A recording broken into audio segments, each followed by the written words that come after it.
Welcome, ladies and gentlemen. Uh, what is this, Jesse? Round six, Donington. Yes, it's the final of Night Owl season 9, which is been a long time coming since we started this over a month ago now. Had some interruptions with the World Tour and I think some other races in between. So yeah, the final round, finishing off with a minute final. I can't wait, Jesse. Yes, indeed. Hello, and I do apologize for being tardy to the party, but here we are, the final race in Night Owl Season 9.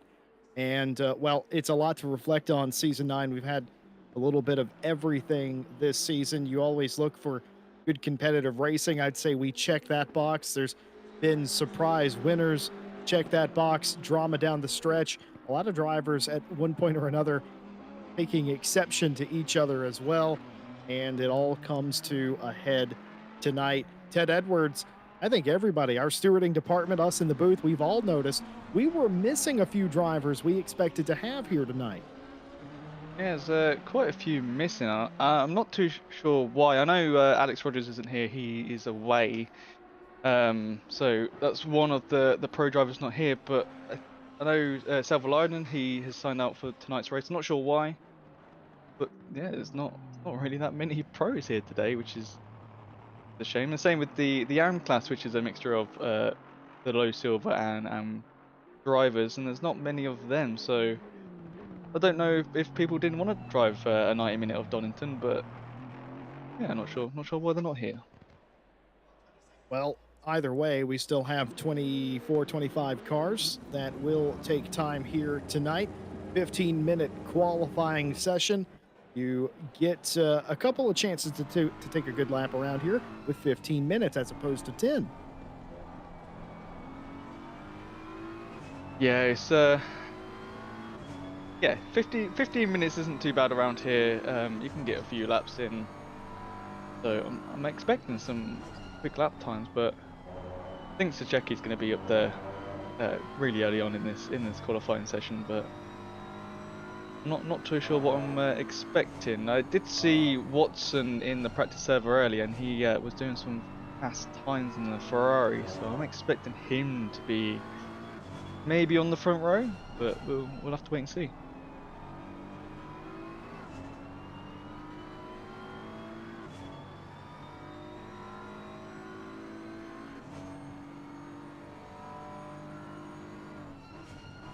One thing that I noticed in particular, and was it's 16 degrees C, the track and the ambient temperature.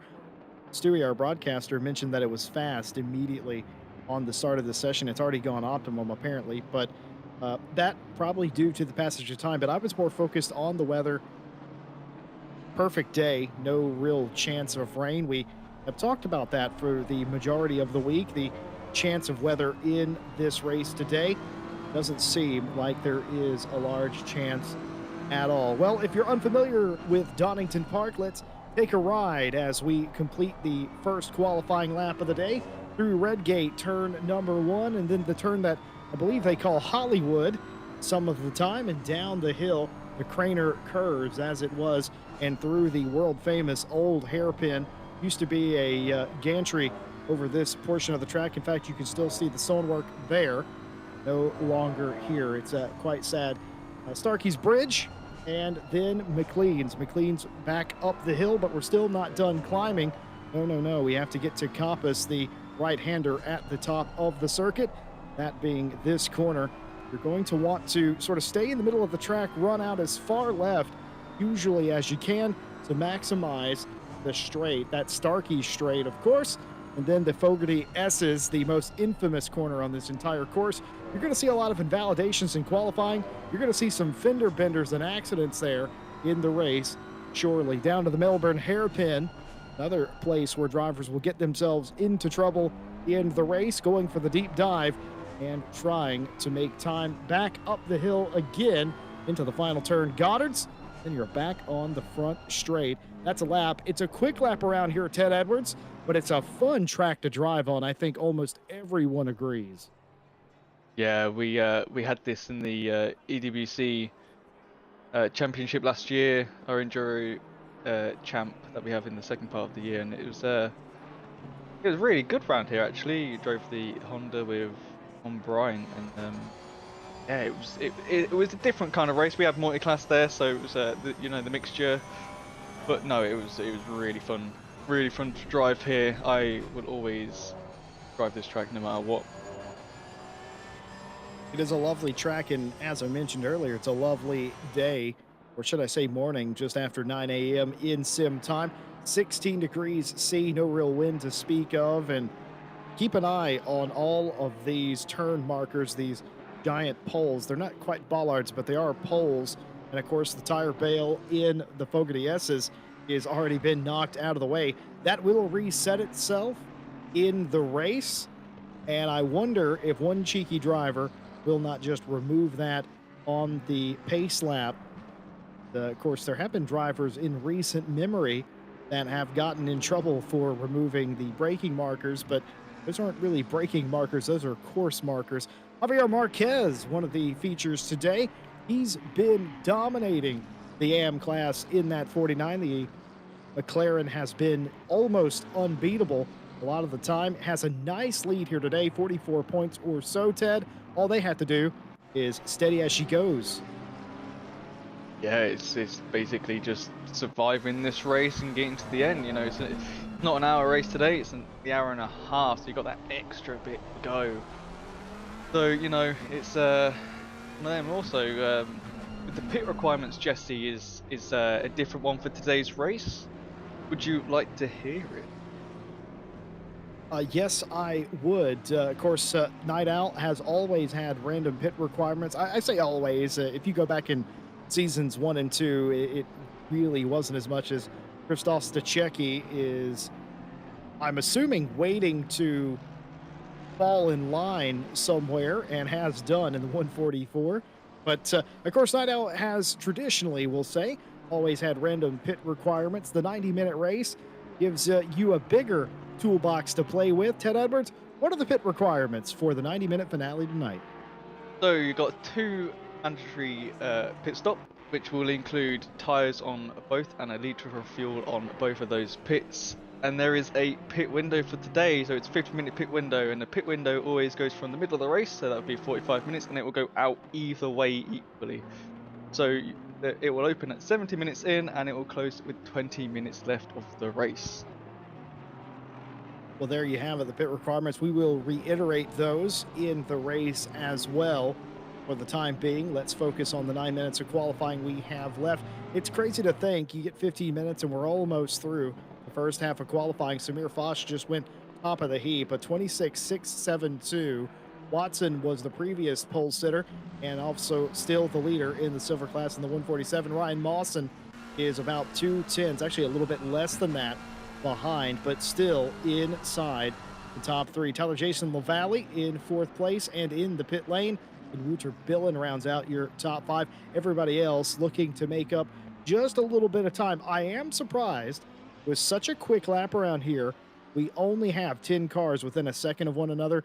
That seems slightly low to me, and I don't think I should get used to that. I think that will continue to go down the order. I would reckon at least 15 cars around a second. Yeah, it's surprising how close the top 10 are, but then it sort of fans off a bit towards the back. But that could just be people not used to Donington or haven't got that much practice in. Maybe it could be to do with the setup, or they're not used to the car. So we just have to see what happens in the race. But we see Watson, awesome. Well, Watson's very close to Foch with 0.003 of a second. So that's that. That is getting close with that M6, and as we know, Jesse, M6s around here are pretty good, as you see from the times. But you know, Watson with that Ferrari just telling Foch, "Hey, I'm silver, but I can go quicker than you." Well, of course, we talked to Mawson this week. He's a colleague of ours, and he was, I would say, upbeat about his chances this weekend. but not so much about the championship. We'll show you the points after qualifying as per usual, but he liked his chances in the race, not so much in the championship. And, well, I I didn't know exactly what to say to that other than, well, you're still in it. You have a chance. And certainly qualifying inside, anywhere inside the top 5, gives you a chance no matter who or where you are. Everyone trying to do their best, surely, in the final race of the season. Stachecki has had an interesting first half of qualifying. Basically stopped after the Melbourne hairpin, but gets a good lap in there, takes 5th place, a 27.005 for the 144. That will trigger a restart for them with 6 minutes to go. We know this guy as well, Miguel Martins, the DCC Motorsport car.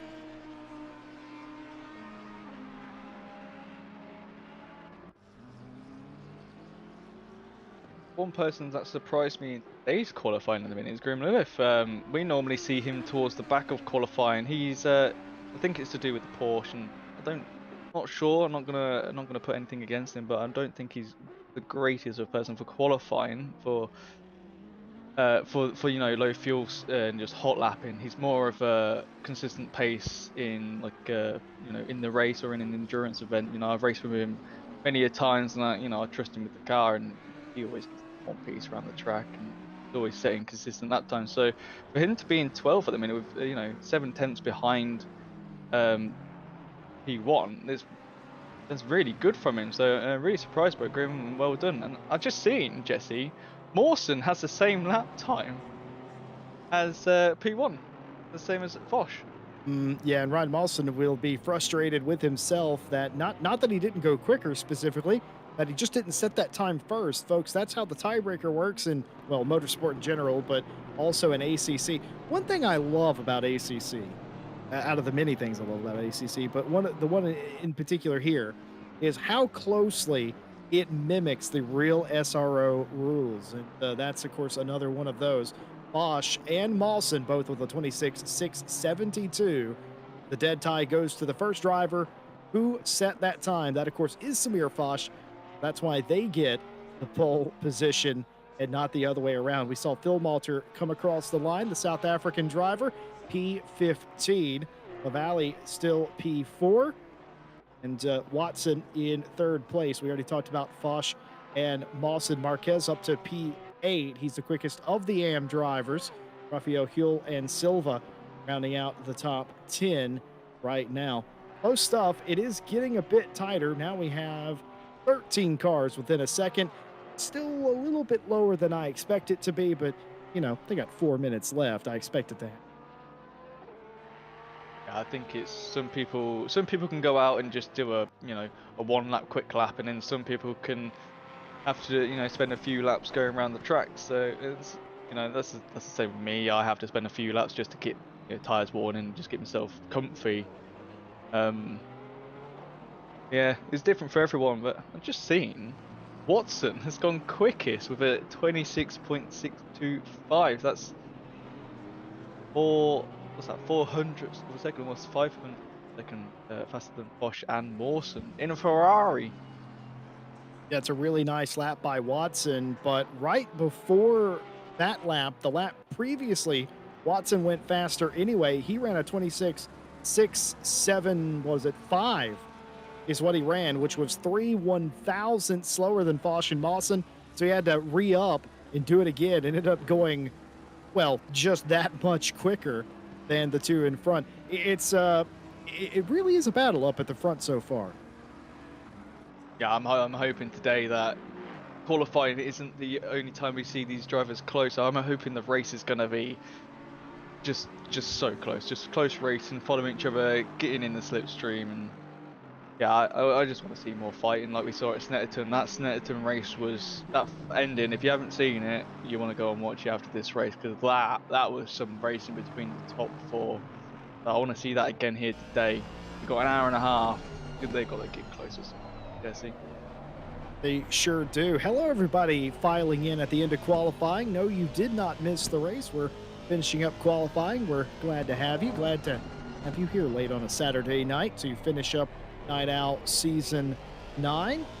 And Well, like Ted was just saying, it's been quite a season, especially that Snetterton race. Thiago Silva, who was sort of languishing a little bit, the back half of the top 10, finds the speed and gets all the way up to P4, and perhaps Oh, more importantly, really close to Mawson. Tyler Jason Lavalley's been flirting with a quick lap all qualifying long, and he finally does it in the 911 Porsche, 26.257, good enough for provisional pole, and Lavalley immediately shuts it down, doesn't have anything else in the tank.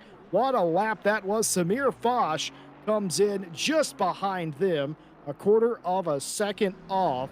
Watson now in P3. Lawson and Silva and Lavalley now no longer taking part. They have went to the pit lane. Everybody else still out on a lap, and everybody that crosses now gets one additional lap. But fortunately for those in the pit lane, Ted, they will not have time to set another. yeah, it's true. I see Foch is still going because he was 4 tenths up, but he lost it in the final corner, 2 tenths down. I think he could have got pole just so. I think he's gone round again to try and go quicker. I haven't seen his delta at this second from a little screen we have here, but yeah, I think Foch can get it if he can pull out a lap now. I think he can. Jesse. Been a battle all qualifying long. Don't stop now. So close, and a quarter of a second seems like a lot of time. And realistically, it is a good chunk of time. But like you said, was up nearly 4 tenths. So he did gain about half of that. He only needs about half of that to take the pole position. So yeah, it could very well be very close. Rafael Huel is going to come across the line. That's important because they will get one additional lap in addition to picking up themselves. P7 for Huel and Foch coming back to the line. And that lap was not quicker by any stretch of the imagination. And they did get to the line. So if they want another lap, Samir Foch can take, and it looks like, based on pace, he is taking his final lap. Everybody else coming to the line now, this is it. Yeah, Foch is going to really push that car to the edge.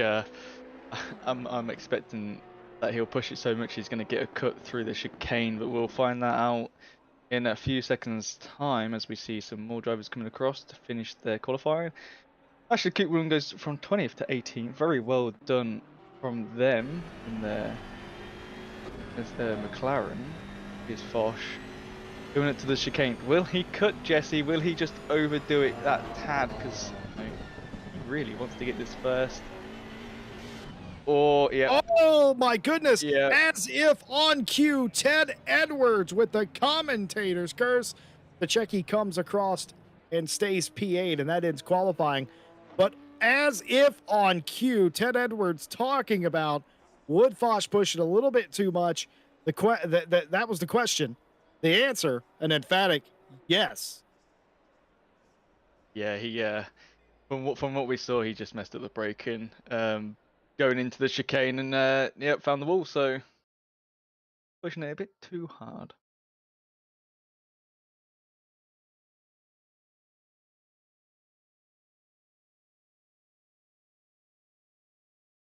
Well, of course, we have the championship on the line tonight. This is the sixth and final race of the season.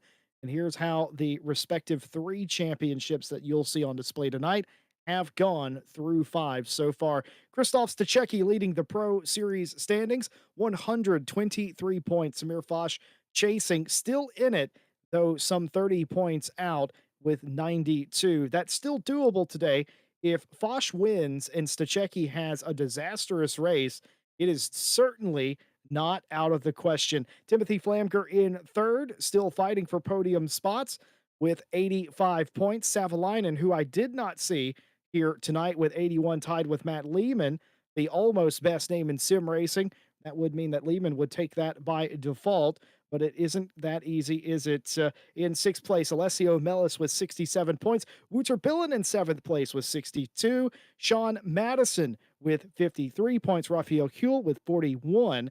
Alex Rogers, who I also didn't see here tonight, on 35. Back half of the pro field, Tyler Jason Lavalley with 36 points and Stefano with 9. Every other driver here has withdrawn from the championship in pro.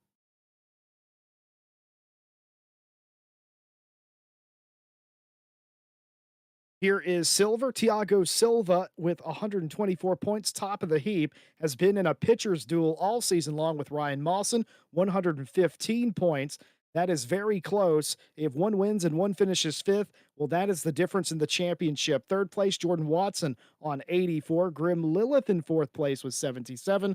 Phil Large rounds out your top five with 70 points. Rudy Philmalter has a nice 69 points in sixth place. Miguel Martins in seventh has 68. Tio Anton in eighth place has 66. Olivier Kierton with 54. And rounding out the top 10, Neil Pimlott with 44. Back half of the silver field, Martin Lawrence in 11th with 29 and Patrick Oliver with 24. Excuse me, I may have said that wrong. Martin Lawrence with 29 points, Patrick Oliver with 24, and everyone else has retired from the championship in silver.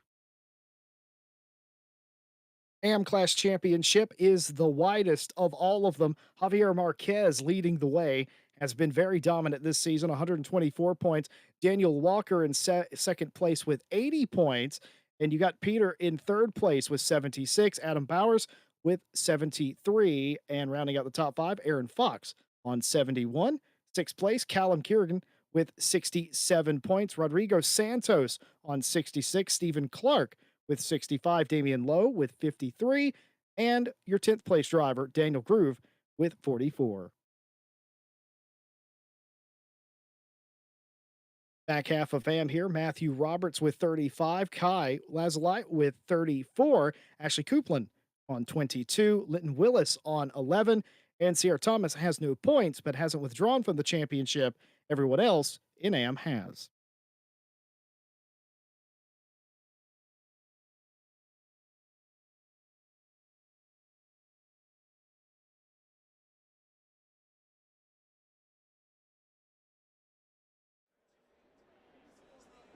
Well, qualifying was very interesting as Lavallee ends up with the pole position over Foch by a quarter of a second. And that's sort of what Foch needed. He needed a gap between him and Stachecki. And also, you have the Mawson Silva battle. Mawson needs to outscore Silva by about 4 or 5 positions and win the race to have a chance. It is possible, and you never know. It is Donington. It is a place where cars don't usually get too strung out. They end up going a lot side by side. Accidents can happen, Ted. Yeah, you think Donington's it's really wide, but when you're side by side with a car, it's not too wide. Especially going through the chicane, I would not advise doing that. I've done it once before. I ended up in the gravel. It wasn't fun. But yeah, it's you just got to play it safe. I think you just got to be friendly with everyone. Obviously, still going for the overtakes, but just make sure you don't hit each other. Well, our stewards are here for the 90-minute finale of the race. And earlier during Super Bowl qualifying, some of them were ribbing me with my pronunciation of some of the corners around Spa Francorchamps. And, good natured ribbing, of course. But they've decided to help me out to American Up Donington Park, which sounds like sacrilege to me. But they've renamed Red Gate Golden Gate, I presume, after the bridge in San Francisco. They've turned 3, which has been called Freedom Fries Curve. We don't actually call them that. I don't know what that is. Old Hairpin.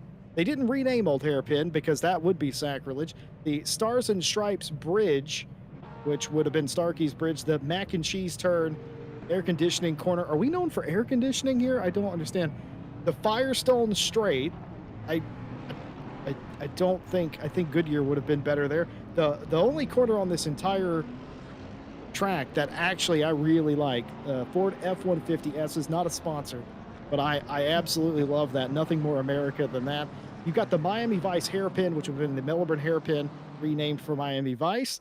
And you've got the Gosh Darn Corner, named obviously after Goddard's.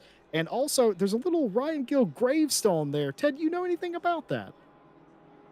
Yeah. Oh well. There. Yeah. Well, that's probably where I ended up taking out Ryan Gill because I decided to overtake a GT4. Missed my 100-meter braking mark.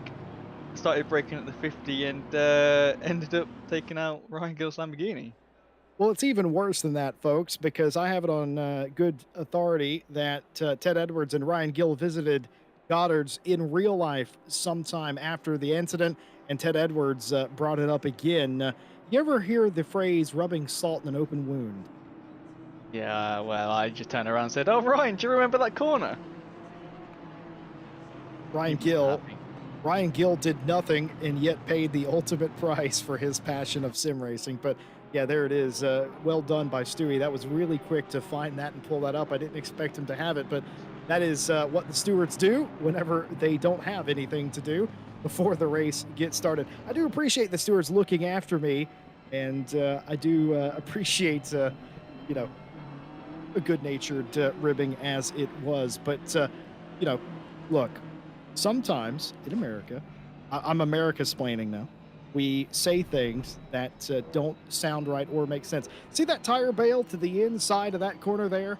I'm curious if that'll survive the pace lap. We have ran about 6 or 7 races here. I've been on the broadcast for about 4 or 5 of them, and I have never seen that particular tire barrel on the inside of the Fogarty S's survive lap 1, let alone the pace lap. Ted Edwards, before we go green here today, who's your money on? Do you got LaValle, Foch, or is it somebody else in the pack you have your eye on? I want to say more. He's going to win the whole thing. I really think he's going to win it. All right.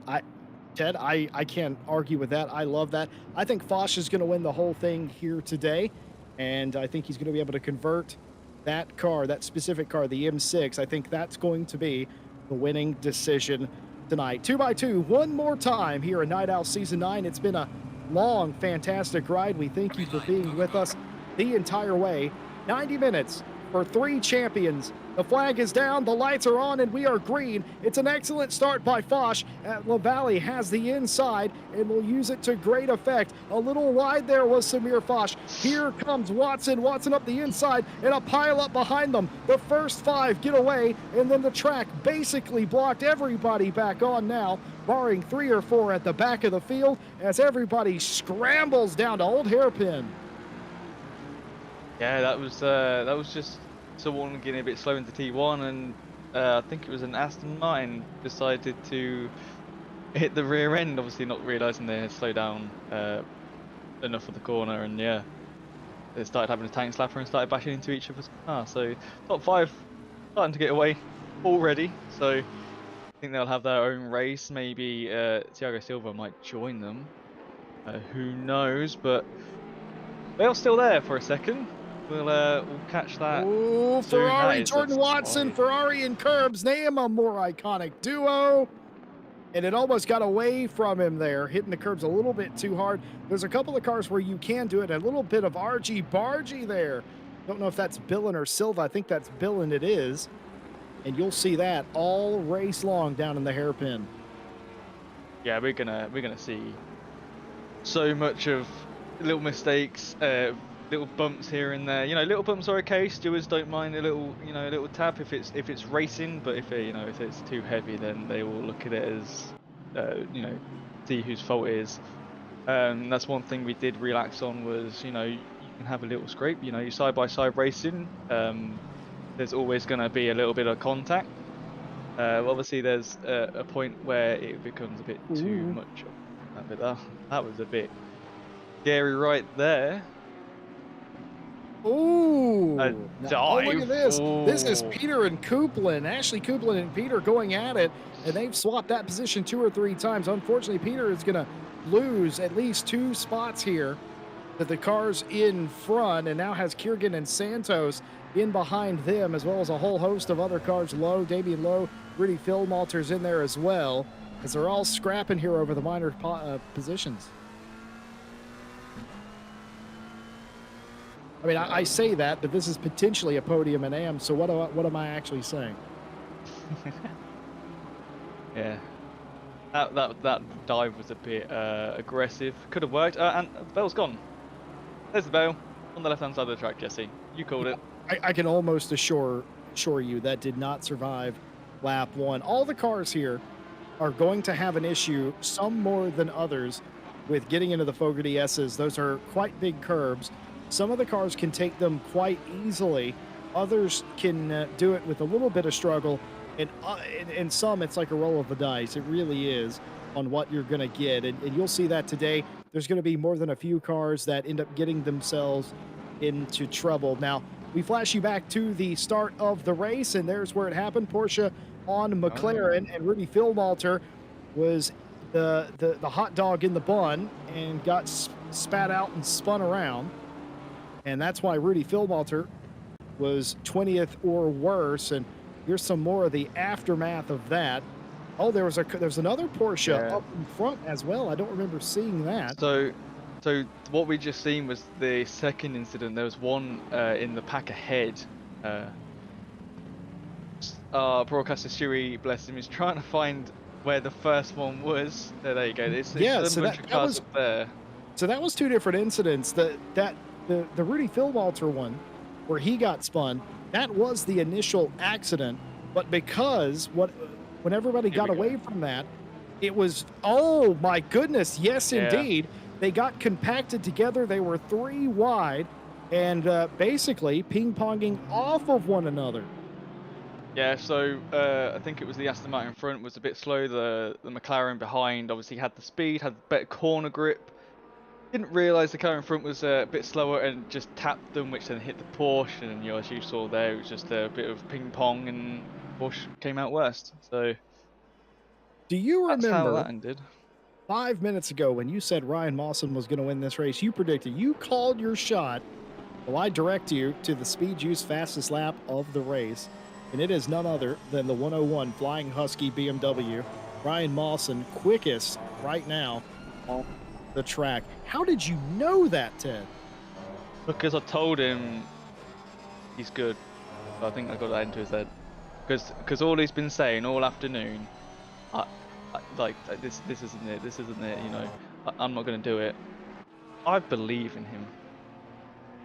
I believe in him too. It's going to take some doing. Silva running third in that class. He needs to lose 1 or 2 other spots. There's a very pink McLaren that has run off the track. Was that Santos, I wonder? No, it wasn't. It was Callum Kerrigan who ran off the track but was able to rejoin without further incident as some of the other cars came through. Tio Anton riding on board his Bentley, seeing what he sees as they come through the Fogarty SSO. A little very active steering on that car to keep that thing pointed in the right direction, I'd say. That is because he's on controller, Jesse. One of our 2, as I know, controller drivers in this championship. It just shows you that you can drive this game on a controller, as we see Grim Lilith, who's another controller driver, is sitting in 10th in that Porsche. He's been driving a controller his whole ACC career. He's just been getting faster and faster. So, you know, if you want to race in championships and you don't have a wheel and you only have controller, there is some settings out there. Pretty sure if you ask in any chat, there'll be people to help. And yeah, you can drive on controller. You don't have to have a wheel like most of the drivers here. So anyone can participate. I hear it all the time, and we even have it in our chat a lot too. I would love to do this. I would love to race RCI Racing, but I don't have a wheel. I would just be in the way. Folks, that is not true. That's not how it works. Grim Lilith has won a lot of races just this spring, and he has a wheel. Grim has a wheel, refuses to use it, using his controller, winning races. Look at this. Samir Foch by LaValle, and now it's looking like Mawson is trying to catch up and close the gap, but no, it's not that easy. LaValle fights back on the inside after getting bested in the Melbourne hairpin, comes back in Goddard's, and look at this. That M6 is so fast in comparison to the Porsche on a straight, and finally now Foch putting that car in the right position. It looked like the wrong position out of Goddard's, but it was brilliant, and Redgate takes the lead of the race. Samir Foch on the point. Now what can Mawson do? Riding on the back wing of LaValle's Porsche, looking back at Ryan Mawson. It's Mawson's turn. If anything, Bosch just showed Mawson how to get it done, Ted. Now he's just got to put it into action. Look at this! Wow, that was a bit scary there, Jesse. Woo! I can tell you what. I can tell you I one jumped. thing. Nibali's last lap was 8/10 slower than Foch's. Well, I mean, it would have been. They were side by side for the whole third sector, Yeah. basically. And it makes complete sense to me in that account. We'll keep checking in and seeing how that goes. Samir Foch now trying to disappear up the road. LaValle trying to hold off Mawson here. See if that's the case. And back in the pack here, Rodrigo Santos, the 177, the Scuderia T-Rex Racing team. What a name that is. That is T-Rex, and it's made a fan out of me. Is trying to get in front of Huel, but Tio Anton has misjudged the S's and went off into the gravel. Realistically, that was the best case scenario for that kind of maneuver. I've gone off there before. Funny enough, it was in the Honda again last year. I took the chicane a bit too hard and went out on the grass on the left, and my wheel decided to pop off the disc, which was not great. I held the car, didn't hit the wall, so I take that as a win. But trying to get the wheel back on the desk was a bit of a challenge. There's a lovely Twitch clip where that happens that I got to see after the race. Wasn't aware it happened at the time. Saw it after the fact. Quite humorous, seeing how calm you were in that process of reattaching that thing. Well, you have to be calm. If you start panicking, then you end up crashing the car. So you told your team, because my wheels come off my desk, and you just said about fixing it. If that happened to me, I wouldn't be that calm. I'll put it that way.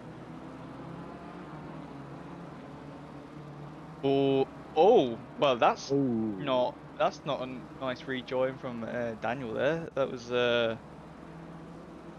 bit too early to take the racing line back, seeing as there was off track and there was faster cars coming up. So, I wonder what the stewards say. I know the stewards are still busy with the turn 1 incident between the 2 or 3 big incidents we had that caused little ones. So, I think we're still waiting for most of the penalties to come through, but we will keep you updated in due time. We see here, Jesse, Sacheki down in 11th. Now, I think they start 5th or 6th, and they've just been dropping, so very surprising.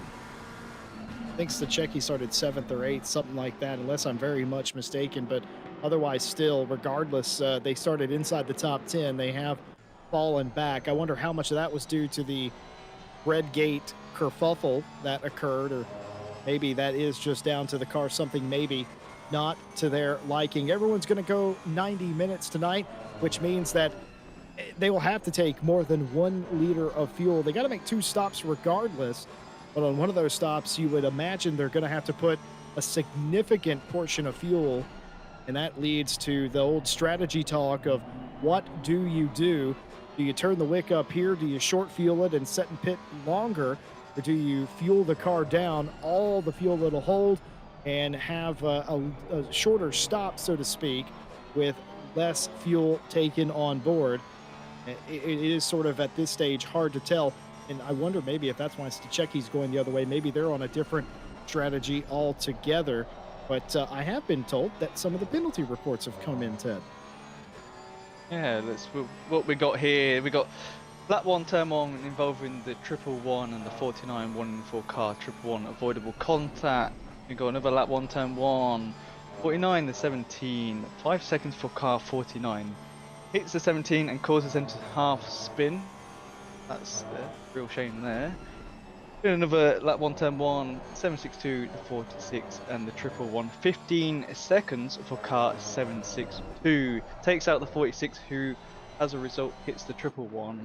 The 762 does return the position, so that got knocked down from, I believe, a drive-through to a 15 because they gave that back. The lap 1 and turn 10 this time. 183, the 147. The racing incident, the 147 turns into much and hits the 183. Gets off the brakes too early. Both drivers are at fault. So yeah, so turn one I don't think was too bad unless they're still looking at some. Just some might be taking a bit longer, but yeah, 15-second penalty for Anton is not, it's not very good for him. Poor guys sitting at the back in 20th, sitting at the back in silver.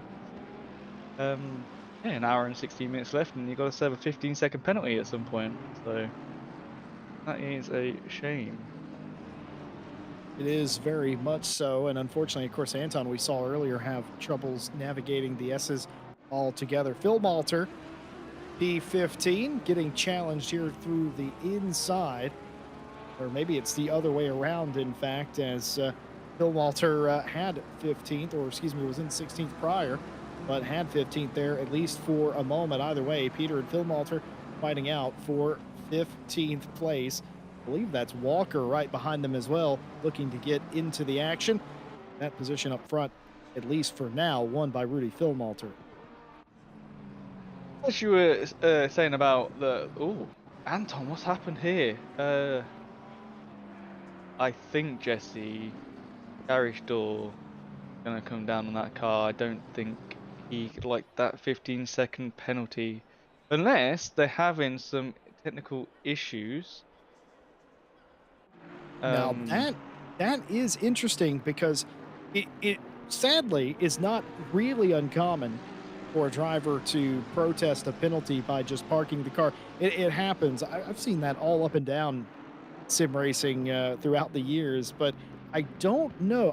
I highly doubt that's what's happened to Anton. I think something broke, hardware related, in his world, because the way that just casually stopped into the grass and did not teleport to pit lane, which they have done now, by the way. Anton has made their way safely back to the pit lane. I don't know if they've not technically pulled the garage door down, but they are sitting in the pit lane. Stachecki with that drive-through penalty, the 144 that they were given by the stewards. They are serving that now. Get 3 laps to serve a drive-through penalty. Stachecki has decided now is the right time to do that, so rather unfortunately, they will have to make 2 more trips down pit lane tonight to complete the race. Well, we saw Phil Malter get by Peter, and now looks like Walker wants to try and get by them as well. Yeah, so that drive-through was after I read them all out, as Alpha likes to do with us. Pretty funny. I will read that out in a second. What happened here? Oh, what a save by Daniel. That's a bit scary in a McLaren. They're known for their grip. You push them to the edge, and that's where you get most of the grip. But Daniel just pushed it a bit too much or over the edge. So yeah, so the drive-through, it was lap 1, turn 1, involving the 144, the the 548, and the 955. Drive-through for 144 hits the rear end of the 995, which leads to a takeout of the 548. 144 deemed at fault for this incident. And lap 2, turn 10, involving the 762 and the 999. Warning forecast 762 dives and goes wide while gaining a position. Then lap 5, turn 8 and 9, involving the 999 and 7. Warning for car 999 unsafe rejoin, which we saw in rejoin leading to minor contact, which we saw on Sierra Thomas, the number 7 at BMW. We are now up to date, Jesse, and hopefully they don't shove more on us. Well, Alpha likes to sneak them in on us, so I don't expect that we are. Look at this fight for P7. Javier Marquez has a 5-second penalty, not letting it deter him. Grim Lilith is trying to get by them for 7th place. Flashing of the lights there a little bit maybe, and Phil Large looming large in the background in the highest running AMG inside the top 10. Now look at this defensive move for Grim Lilith, pulls all the way to the right, and the AMG might come through here. The power down the straight is just enough. Grim trying to hang tough. That was excellently raced by Phil Large and Grim Lilith to not have contact in the Fogarty S's. That is so impossibly difficult to do, folks. You do not see a lot of passes that close without contact there. Yeah, this means everything to Grim. So these 2 drivers here are 7 points difference. Grim is in 4th, Phil is in 5th in the standings at the minute. So every point for Phil Large counts, and Grim does not want them to get that point. So Grim did the most sensible thing I've seen for a while, which is we'll go too wide, but we'll do it clean. Both, and I give respect to both of those drivers, because that is something I would not do. I'd back out. Grim, Silver there going a bit wide. He sure did. Grim basically went into that chicane saying, I'm going to give you room, but I'm not giving you this spot. You're going to have a clean entry and exit just like I am if you want this spot. Unfortunately for him, Large did have, but that was some excellent hard racing. You could tell just by looking at that, you wouldn't even have to know the points. Just by looking at that position mattered a lot to both of those two drivers. And the ultimate respect I can give to any driver is being able to do that and do that cleanly. And they did. They made it look absolutely brilliant. Silva running through the grass just a little bit. But be careful doing that. Silva has everything to lose tonight. Fifth or worse in that class will lose him the silver championship here on championship weekend. I cannot advise it. If you were Silva's teammate, or if you were in his ear right now after seeing that, would you try to calm him down a little bit? Yeah, I would. I wouldn't be shouting. Obviously, that would put them off and get them a bit wound up. But yeah, you're definitely saying that. All right, lad, you need to just calm this down a little bit. You've still got an hour and 10 minutes left. You've still got 2 pit stops to do. You do not need any track cuts. You don't need any penalties from touching anyone or anything like that, so you just need to relax and get in a nice groove. So yeah, I'd be definitely trying to do some pillow talk in their ear. Well, I can definitely tell that Silva is feeling a little bit of pressure, because keep in mind, you get points for the fastest lap as well, I'm pretty sure, don't you? In these races, it's not just for pole position, so if you have the fastest lap, that's more additional points. Right now, obviously, you can see it. The Speed Juice fastest lap still going to Mawson. Mawson, by the way, you haven't seen it because he's been doing it to himself, but he's been working his fastest lap down, so he's bested himself a couple of times since he took the fastest lap very early in this race. Obviously not the case right now, as he's fallen off the back of Tyler Jason LaValle, and now Samir Fosh enjoys a 1.5 second cushion. But for Silva anyway, Silva knows that that's likely one more position that he cannot lose, because Mawson right now, the fastest lap in their class and in the race regardless. So maybe feeling just a little bit of pressure of, okay, maybe now I have to finish fourth. Maybe if I finish fifth now, I lose automatically. Pressure can do a lot to a driver mid-race. Yeah, sure can. The pit window is open. So you were saying earlier about pit strategy. So when the server goes live, you know, the drivers start joining on the website, it will post our requirements. And Grim turned around and said, "What do I do? I don't know what to do." I said, "Well, the best thing you could do is, obviously you're taking tires. When you take fuel with tires, it doesn't gain, like, it doesn't add up any more time." And I told him, as soon as that pit window opens, pit in. Your first stint needs to be hard and fast, and obviously we saw that's what he was doing. So now he's pitted in. Going to do his second stint is going to be a little bit longer than his last stint. Just before it closes, he'll pit in, and he'll get his third race of fuel. So he's going to split the fuel into 3, and he's going to take fresh tires for the end and a bit lower of fuel, and he'll just bomb it, and hopefully he'll get a good position, because he trying hard today, you know.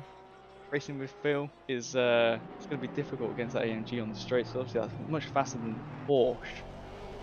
But yeah, so that's what I told Grim today, and it looks like he's going with the plan. So update from Tio Anton has joined us in chat. Says, I noticed my brake pedal was only doing 80% at max. I had to reset my controls and it messed up my throttle. So there you go. We called that hardware issues. It seemed very odd. Parked in the grass, tried to do something with it. It did not work. So unfortunate for Tio Anton, but we do appreciate the update and the confirmation. A frustrating race for the 762, sure. Yeah, and our hearts go out to you. You know, it's the final. You always want to finish the final. If you can make it to the final, do. Yep. You just want to. It's just run. Even if you're last in your class, Who cares? It's a final. Let's have some fun. An hour and a half. It's a bit of experience. No, it's a little endurance, I would call it, because you got that extra half an hour. You're going over an hour, so yeah, we feel for you. I've done it a few times where I haven't been able to make it to a final or a race, and it's just like, oh well, that's a shame. But a little thing I can tell you, Jesse Lee, season 10 is open, so fancy doing some night owl. We have season 10 is open. Pre-queue server will open after this race, and you'll have 2 weeks, and we'll be back at Donington for an hour race, because the final race of the last season is the first race of the next season. That's a night owl tradition that we have here. That was made by Mike Jones way back in the day. So yeah, if you fancy coming to season 10 seasons, that's a long time, Jesse. Then yeah, sign up. Pre-queue will be open after this. Whatever car you go fastest in will be the one you will be driving. You'll be assigned to a split. I'm hoping we can have 3 splits again. Well, we had 2 splits again. That'd be very nice. 3 splits would be amazing. Yeah, if you fancy a bit of night owl, if you head over to racerci.com, you will find night owl at the top. It will be open. You can sign up. Well, there you have it. racerci.com, RACERCI.com. Of course, we'll have more championships opening up in the coming week. Night Owl's just the first one. I think there'll be a new Monday champ that I think Mike Jones spoiled, by the way, during Super Bowl earlier today. And I just sort of recoiled into my seat. I don't think that was ready to be announced yet, but hey, it's Mike. What are you going to do? And of course, a new Thursday championship as well.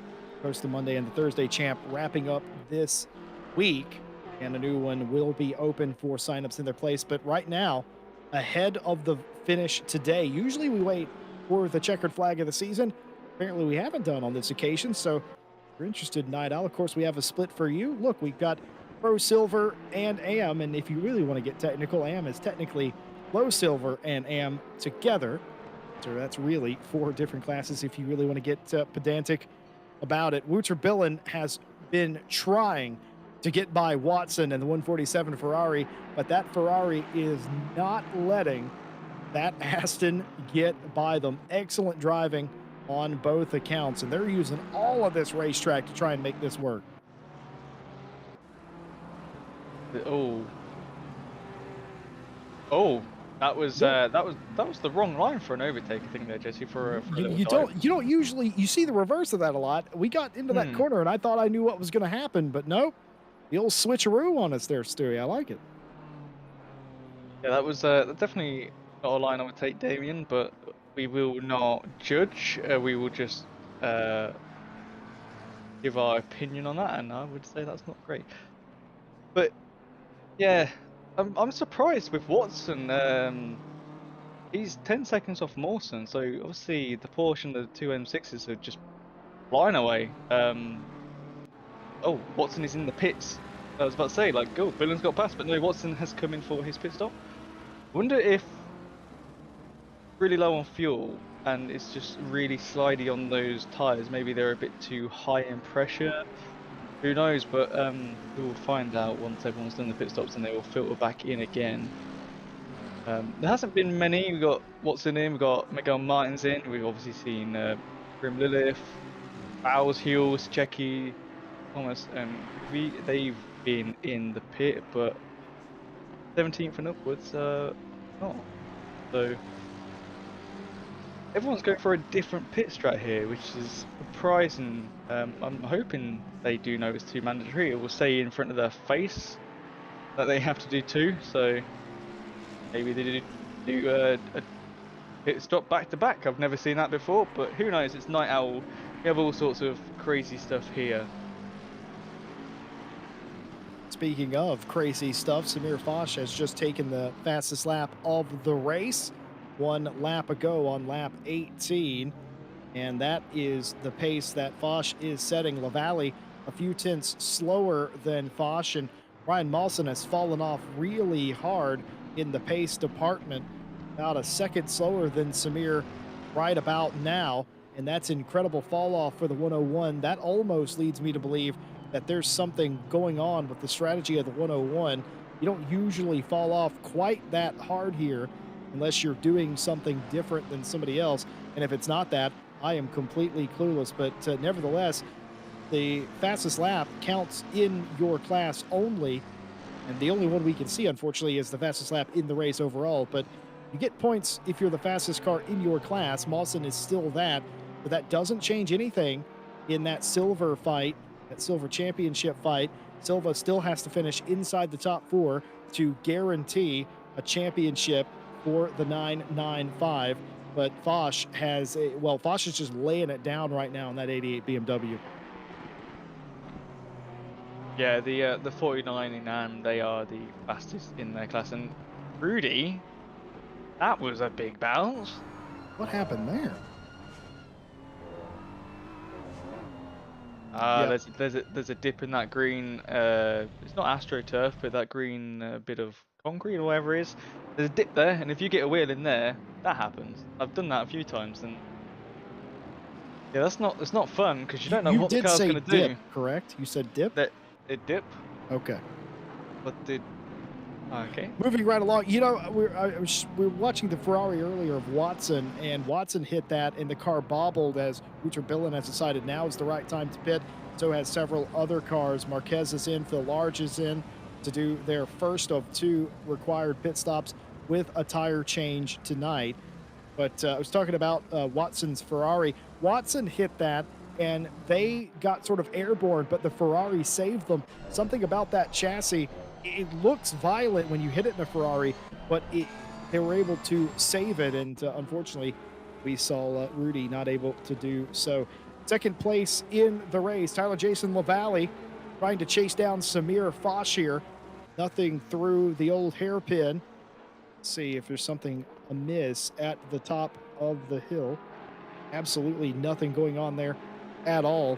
Thought for a second there something might have happened to the 911. Apparently not. Yeah, I think Huey's seeing things again there, Jesse, but listen, he's been working hard this week. He has been working hard. So is that's Foch gonna lap Groom Lilith, so they're already lapping the back end of the field, coming up to the mid runners. But obviously they have not done their pit stop yet, so that is to be expected. We see Lavelli come in and Lowe is in as well. Oh, that was a bit scary. Checky getting dived by I believe that is the 50. That was, so Checky went to go and turn in, and there was a pink BMW there. So Checky doesn't need any more penalties. They've already had their drive-through, which is 3 points, and the maximum license points in a race is 6. So 3 more, and I think that is a disqualification. So Checky does not need being from the back. By the way, we've not talked about Stachecki. Of course, Stachecki, the Pro Championship points leader, had a 31-point gap coming in, I'm pretty sure, is the math on that.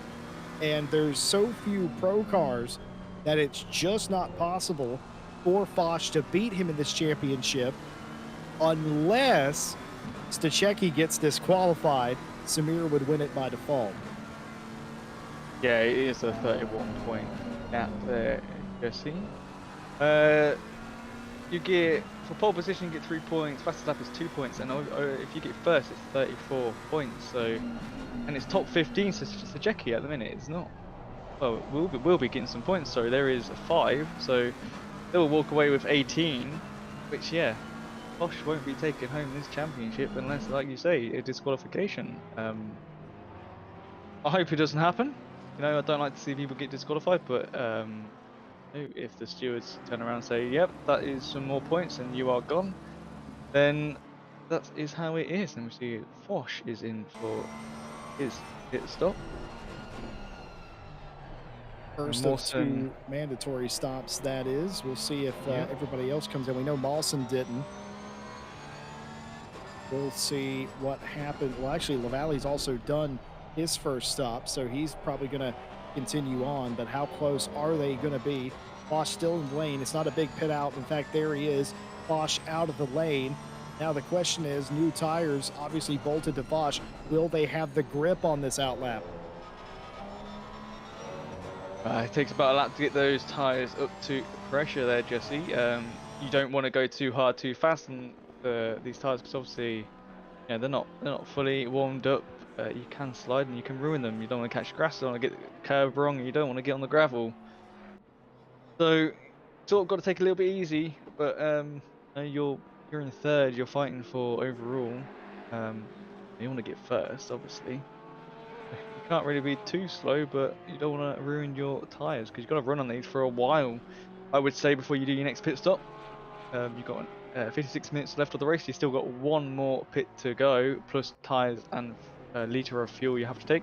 More likely they will take more than a litre because it does not affect their pit time. It will be a 30-second pit for every driver, I would presume, because take tyres is 30 seconds and any fuel added does not add any more time.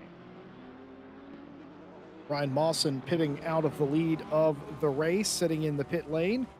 Here come the leaders, the 88 in Goddard's right now, as the 101 released from the jack stand, trying to come out of pit lane. This is going to be quite close. I think the 88's going to get through, but Mighty get in front of the 911. No, the lane very, very short, but unfortunately just long enough to allow Lavalle back through.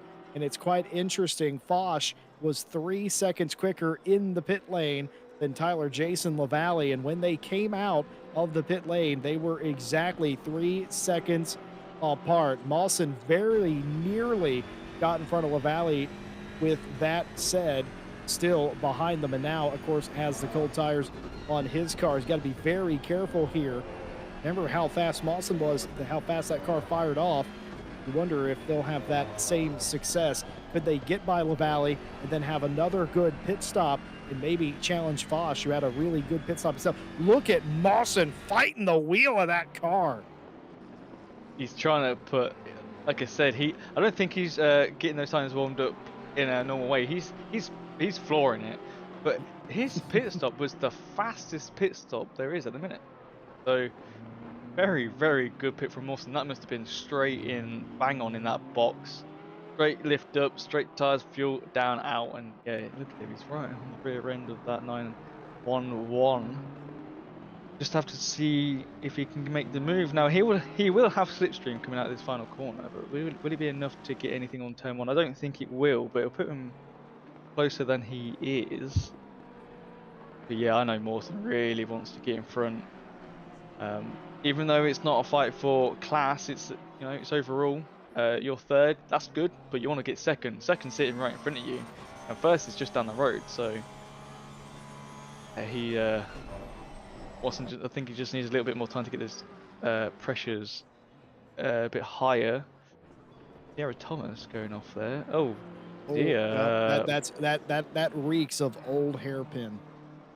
That must have been rear end flip. Coming into that Are still corner. Going slowly though. Oh, he was letting the other cars through. That's very smart by Sierra Thomas, to be fair.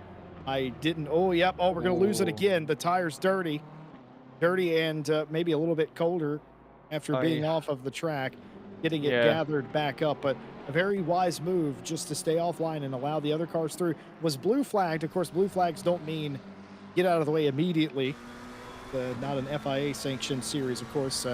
SRO actually have common sense here. So with that in tow, Sierra did the right thing there, in my opinion, just letting the cars go through. And then, of course, compounded by the fact they nearly lost it again, a doubly smart decision. Yeah, this is the one thing with ACC is you go off track and you can get grass on your tires, and it actually, you feel it. It's very slippy. Or get gravel on your tires, and it's the same. I don't know if there is a difference, but you go off track and your tire's gonna pick it up, and it's gonna feel horrible, especially on that rear end. You see, Sierra Thomas, the her rear end was a bit slipping, put the anchors on, saved it, and joined it the right way. And Ooh. Mawson, he, Was that a he is track cut? Let's play the game. We he is know the on track it. limits and how they are. Was that a track limit? It might have been. Well, we'll have to see. We'll find out when he crosses the line, because obviously his time will be. Yeah, well, we probably won't know actually, but yeah, he's lost a bit of time there now, so that's hurt him a little bit from that off track. Obviously, he's picked up a bit of grass, and that's not what he wants. You can But see the intent in Mawson. Mawson's trying to get this done with LaValle and pushing extra hard and very nearly came into a spot of trouble. Rudy Philmalter talking about in a spot of trouble. Philmalter battling back as you would expect any proud South African to do. The drop in the hammer racing 46 is Walker in front of them and not too far up the road. That white car, that is the Bowers Porsche. Oh, Philmalter with a handful of wheel there as well. Everybody breaking loose at the top of the circuit now.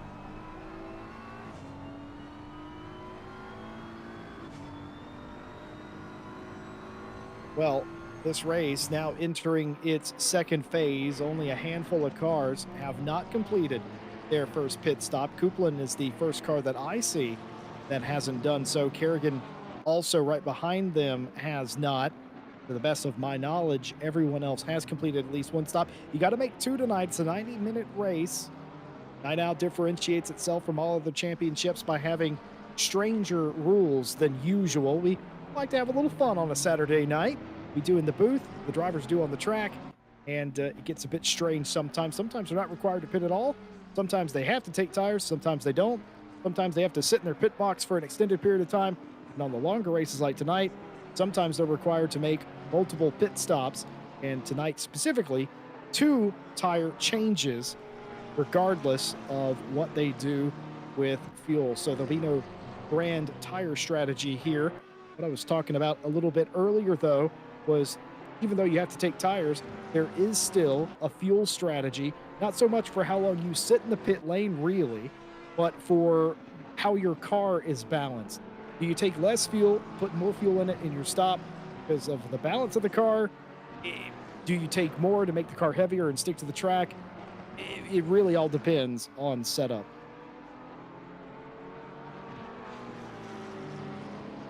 yeah, it's surprised those two AM drivers haven't pitted, Jesse.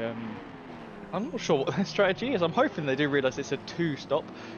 But yeah, it's the final. I hadn't put a 2-stop strategy in. There is a potential pit requirements that I do list in the Oh info. That is no! Daniel Walker has went out on Bowers, but they both get it righted. Unfortunately, though, they're going to lose a couple of spots after that little kerfuffle in the Melbourne hairpin. yeah. Daniel give the position back. So Oh! that was close. That was very close there, Jesse. Maybe Daniel will get away with a 15. Maybe it'd be a lower, but who knows? That was a bit of a dive in there. See from a different camera angle. Oh, slowly. That was all Daniel's fault. I always say this. She was going to say that is pretty bad, as they are basically off track, cutting the corner, as some would say. That is. I've never seen that before, there, Jesse. Seen many of things, but I haven't seen that. Actually, Coupland is in the pits now, so there is only one more driver. Kerrigan, 28 in AM, second at the minute. Still needs to do 2 pits, so he still needs to get 1 out of the way. I forgot what I was saying, Jesse. Every time I talk, there's always an incident, so. We were talking about Walker and Bowers, and what I was going to say about that was I think what Walker was trying to do was by going into the grass. I know that looked egregious, but I'm pretty sure what actually was going on was Walker was just trying to do anything to extend the track so that that car would slow down and not have an accident, and very nearly got to that point, but still made contact with the car of Bowers that was turning into the corner unawares. Adam Bowers was unaware that Walker was going to end up there. And what that actually did, Philmalter, who was in 16th place after all of that, now up to P14. Of course, one of those cars in front of them pitted, of course. but got one of those spots from Walker, and now Phil Malter is battling Bowers as well. So patience paid off for Rudy there. Ryan Mawson continuing their pursuit of LaValle, fell off a little bit. Sierra Thomas has come off the track. Oh, Oh, someone else went. oh my Oh, goodness. Billen. That's Walter Billen there, turning the 7. My Race Ventura car. That I do not appreciate that. But that was, yeah, Ooh, and car Billen off didn't up wait. here. Was that Phil Malter that just went off? It Still was. Every time I want to talk, Jesse, everything happens. We'll just keep talking. We see everything more. Welcome to my world, Ted. Welcome to my world every day of my life. Phil Malter continuing to lose time now after having those dirty tires, is now losing several spots. Now is that Rafael Huel? Is that the 548? It is up the inside here. This is going to be really touch and go coming through the S's side by side like this. And Huel just lets Fillmore go. Huel has changed his livery again, Jesse. Well, you got to stay fashionable, Ted Edwards. Is it? Oh no, sorry. I hear it's the same one. Now, normally he changes it almost every race. So I think he's got a few up his sleeve. I think he'll come back with season 10. He'll have a different. There's a bit of damage on the rear of Fillmore's car, as you see there. Going through the walls. As I was saying, I remember now. 2 pit stops this race. It's not always the final that has 2 pit stops. Fillmore giving a bit of wiggle, making sure his steering wheel is working, but. I've done it before. I think we had Barcelona season 8, I think it was, and I did 2 pit stops in that for an hour race. Really threw people off. They weren't expecting it, but it was very hot, so I was quite glad I did 2 pit stops in that one because I think people were pretty burning through their tyres. So it was nighttime as well. I remember that one. That was a decent race.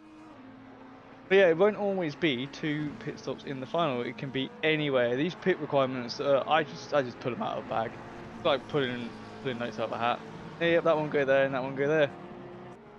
So I did attempt to explain that in a way worse way than you just did, mind you. But I did attempt to explain that it isn't precursory to have 2 pit stops in the finale. It can be anything, and indeed this time though, it is. I would call this the full Monty.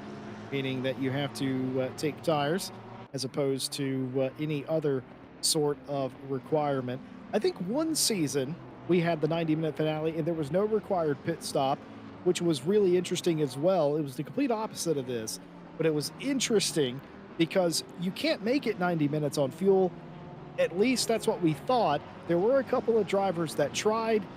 They came up 3 laps shy of making it to the end. They had to come for a splash and dash, and that ruined their chances of winning the race. But I remember that was such a fun race because there were a couple of cars, Bentleys it was, a couple of Bentleys that were really trying. They must have been on a really low fuel map trying to make the end. Today though, it's the opposite of that. It's how much fuel do you have, knowing that you have to take tires are not going to be an issue. It's how much fuel do you put in the car, what is it set up for, and what sort of pace are you able to extract out of it. Wow, we've been watching what is essentially the battle for 14th place for a very long time now. Rafael Huel finds themselves behind Rudy Phil Malter still.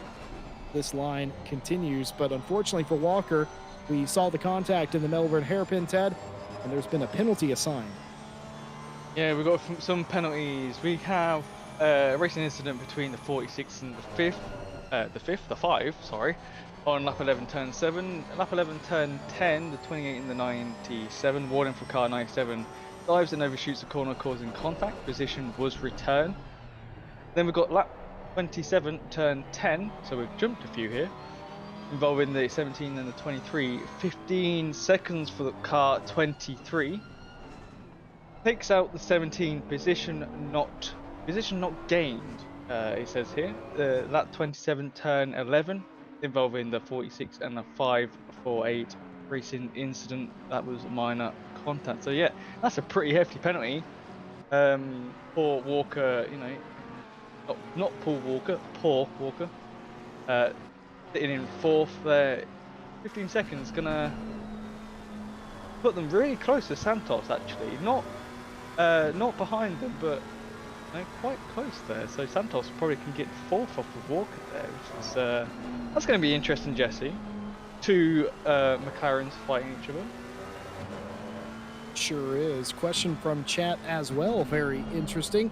Why did the 50 pit? That's Peter Cusiera. I don't think the 50 had an issue. I think Cusiera did that on purpose. I think that's their pit strategy today. Sometimes to outsmart, to outplay, and outrace some of the guys that you're racing around you, you have to do whatever they aren't doing. Nobody expected Peter Cusiera to probably come down in the middle of the race, complete their second pit stop. Has it put them 21st place? Absolutely it has. But they don't have to come down pit lane. If their car is set up, everybody knows you can go 45 minutes on fuel and tires. Not a real big deal.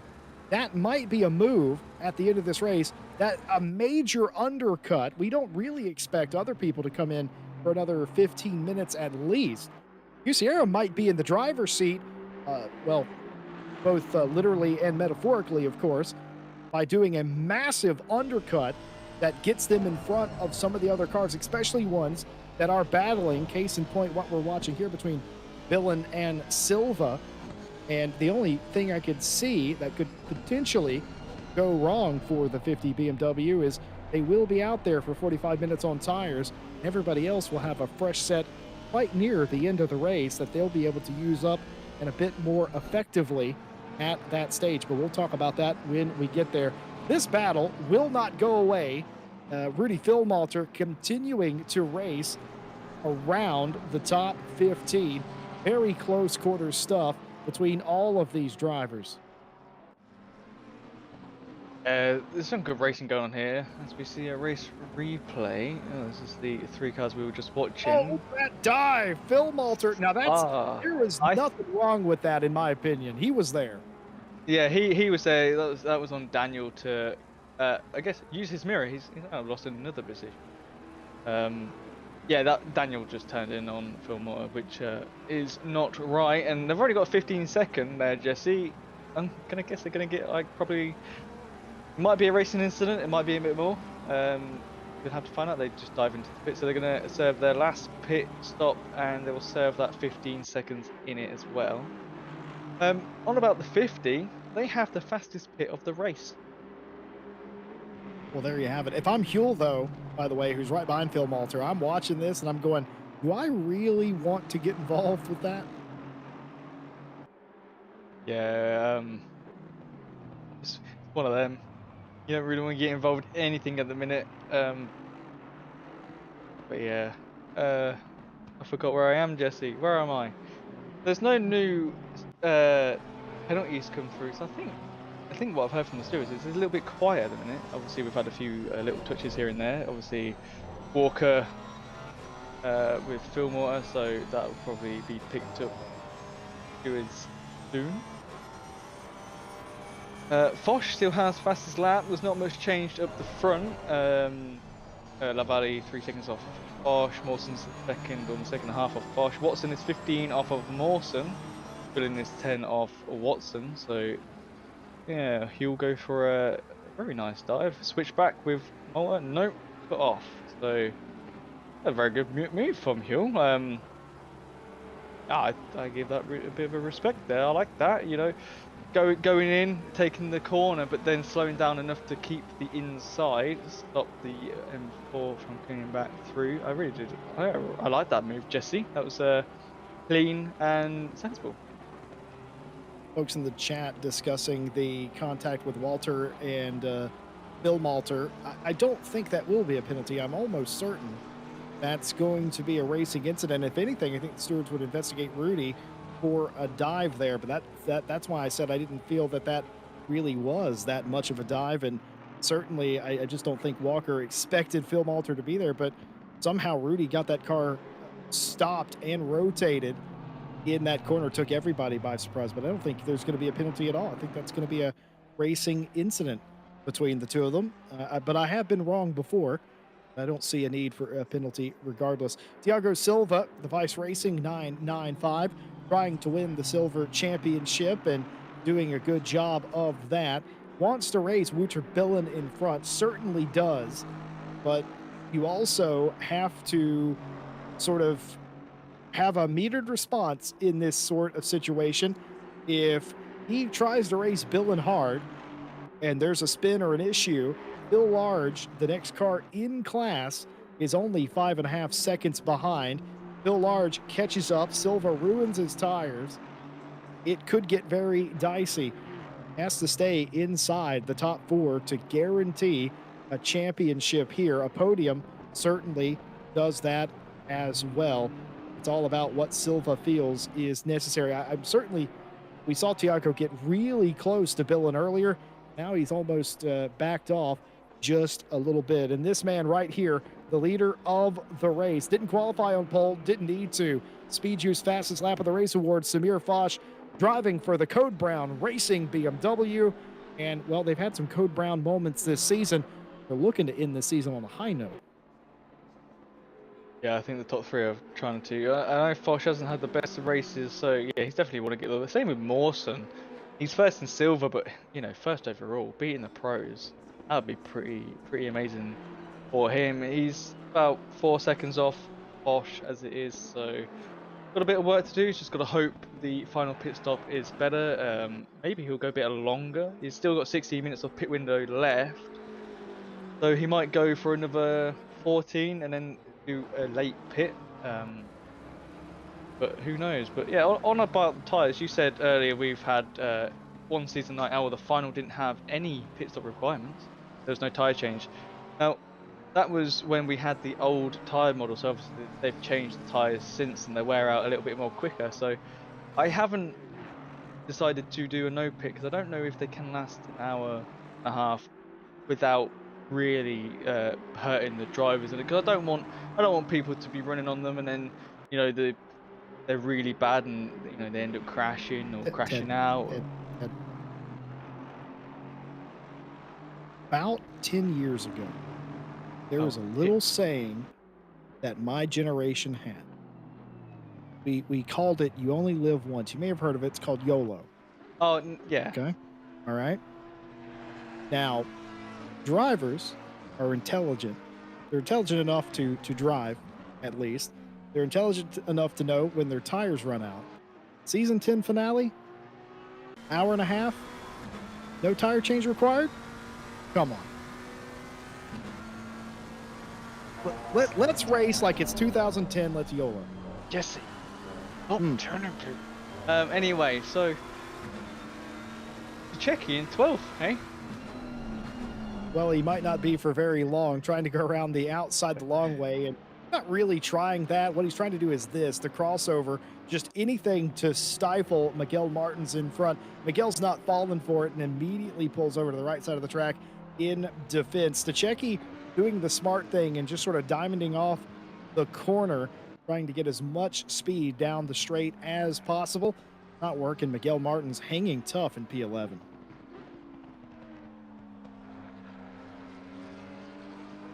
Yeah, there's a few little races going on here, which is nice to see. An hour and a half, you don't want to be driving around on your own too much. You're always looking for the next car in position. So we've got the top three, they're quite close. And then you got these two here, they're very close. Not fighting for class, just position. Obviously, Stachecki just wants to be in front of a silver. You know, he's not the last pro, that is Huell. So not too bad. Fourth in class, you know, still a load of points there. Still gonna walk away with this win. Like, it doesn't matter where they finish. If they stop now, I think they go over the 85% rule. I think it is of how many laps you complete. So that would take him out. But I think he's just driving, just chilling, knowing that yeah, I've won this. I'm just gonna play it safe. I'm not gonna do anything silly. You know, there's no point in getting any more penalties. I've had my drive through. I'm just going to be a good boy. Well, Stachecki's in the same situation that Thiago Silva is in, as Grim Lilith is defending P10 here. And, but yeah. That was... Sorry, it's actually a pass on Sierra Thomas. That was Race Ventura on Race Ventura right there. One car off of the lead lap. But I digress. Stachecki's in the same situation that Thiago Silva is in. They don't need to do anything fancy. They just got to get to the end. The only thing that loses to Checky this championship is not completing 80% of the race, which we're not quite there yet, or being disqualified in this race. And Stachecki knows that, being very smart. I think Silva's doing the exact same thing in the silver class. By the way, for any interested parties for the previous incident between Walker and the 23, and I believe that was Phil Malter, that has been ruled a racing incident. I expected that, and I would have been surprised had it been literally anything else. Hard racing over the top of the hill here at Donington. Yeah, there's some amazing racing going on here, and again, Jesse, I think Stewie's found his favorite car. All right, I'm quite curious, Stewie. I know they can't hear you at home, but I'm going to ask you anyway. Do you know what anime that's from? Stewie has told me he has no clue. I'm sure somebody in the chat can help us out with that. Just assumed I'd ask Stewie because he likes anime, and that's certainly not one that they are familiar with. I love that camera mode coming off. Was that the second corner where it just that panning shot? That is, I think, my favourite ACC camera that they have here in the whole game. It's just such a nice. I think there's put the one at the end of the straight of Paul Ricard. It pans down from the top to the bottom. That's pretty good as well. But I think the Donington one's my favourite. I love this track. I think actually going here was really nice. You know, you can walk around the whole of the circuit. You can go on the infield. That was a move and a half. That worked. But yeah, Donington's a very nice track. I went last year to watch the final of the GT World Challenge, Brit GT, whatever you want to call it. I forgot. It was really good. Actually, standing right next to the track, listening to the engines, and then comparing them to ACCs, almost bang on. Like you do feel like when you're in the car here and you're listening to the cars roar past pit lane and whatnot on the camera modes, that they're real. Like you can close your eyes and go, yeah, I'm actually at Donington. It's really nice how they've done that with the game. And well, Javier Marquez, wide in old hairpin. But yeah, Kunos have done really well with this game. You know, I can't wait for whatever they have coming in the future, if they have anything coming in the future. That is, they're always surprising us with, like the M4 just came out of nowhere.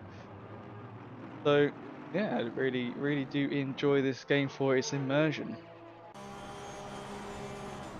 Well, one sharp-eyed chatter in chat has told us what anime that was from. I knew there must be somebody that would know, and I do appreciate that. It is a bit of a tradition here at RCI TV for if you're uninitiated. I am not generally a fan of anime, but I always ask if anybody knows what it's from. There's so many to choose from that it is really hard to keep up. It must be, but always one person at least knows what the anime is. So that's why I ask. Above all else, I appreciate being educated. Raphael Huell trying to get by Bowers for P11 and gets that done rather painlessly. I think we could all agree. We saw that Samir Foch had come in and pitted that car. They're back out. Huell stays out, and a Bowers does come in. Billins in, Silva's in, Marquez is also in. Tyler Jason LaValle pits out of the lead of the race. Lawson is going an additional lap. He did that on the last pit cycle as well. The Canadian driver coming to the attention of his team for the last time, hopefully the last time this season. We'll see how this shakes out between the three of them.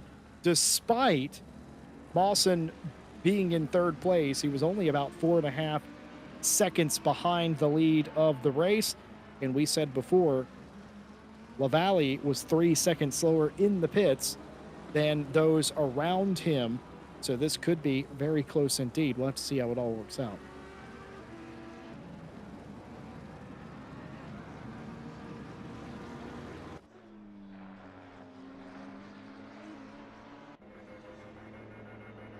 There was Foch on the straight. Here is LaValle coming out of pit lane.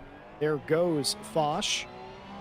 He is up the road, and this time he's actually gained a little bit more. I think that would end up being about 2 seconds slower that time in the pit lane. 2.5 confirms our broadcaster. See, I can do math sometimes. 911 EBM Porsche still out in second place. Mawson leads the race now.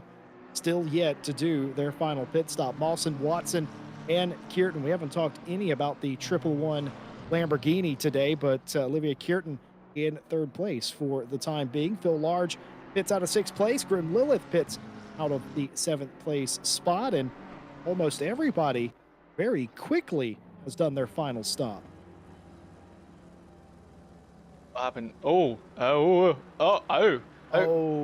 That's Jordan no, Watson involved in that. One of our top 5 cars. Oh, that's I feel for Watson.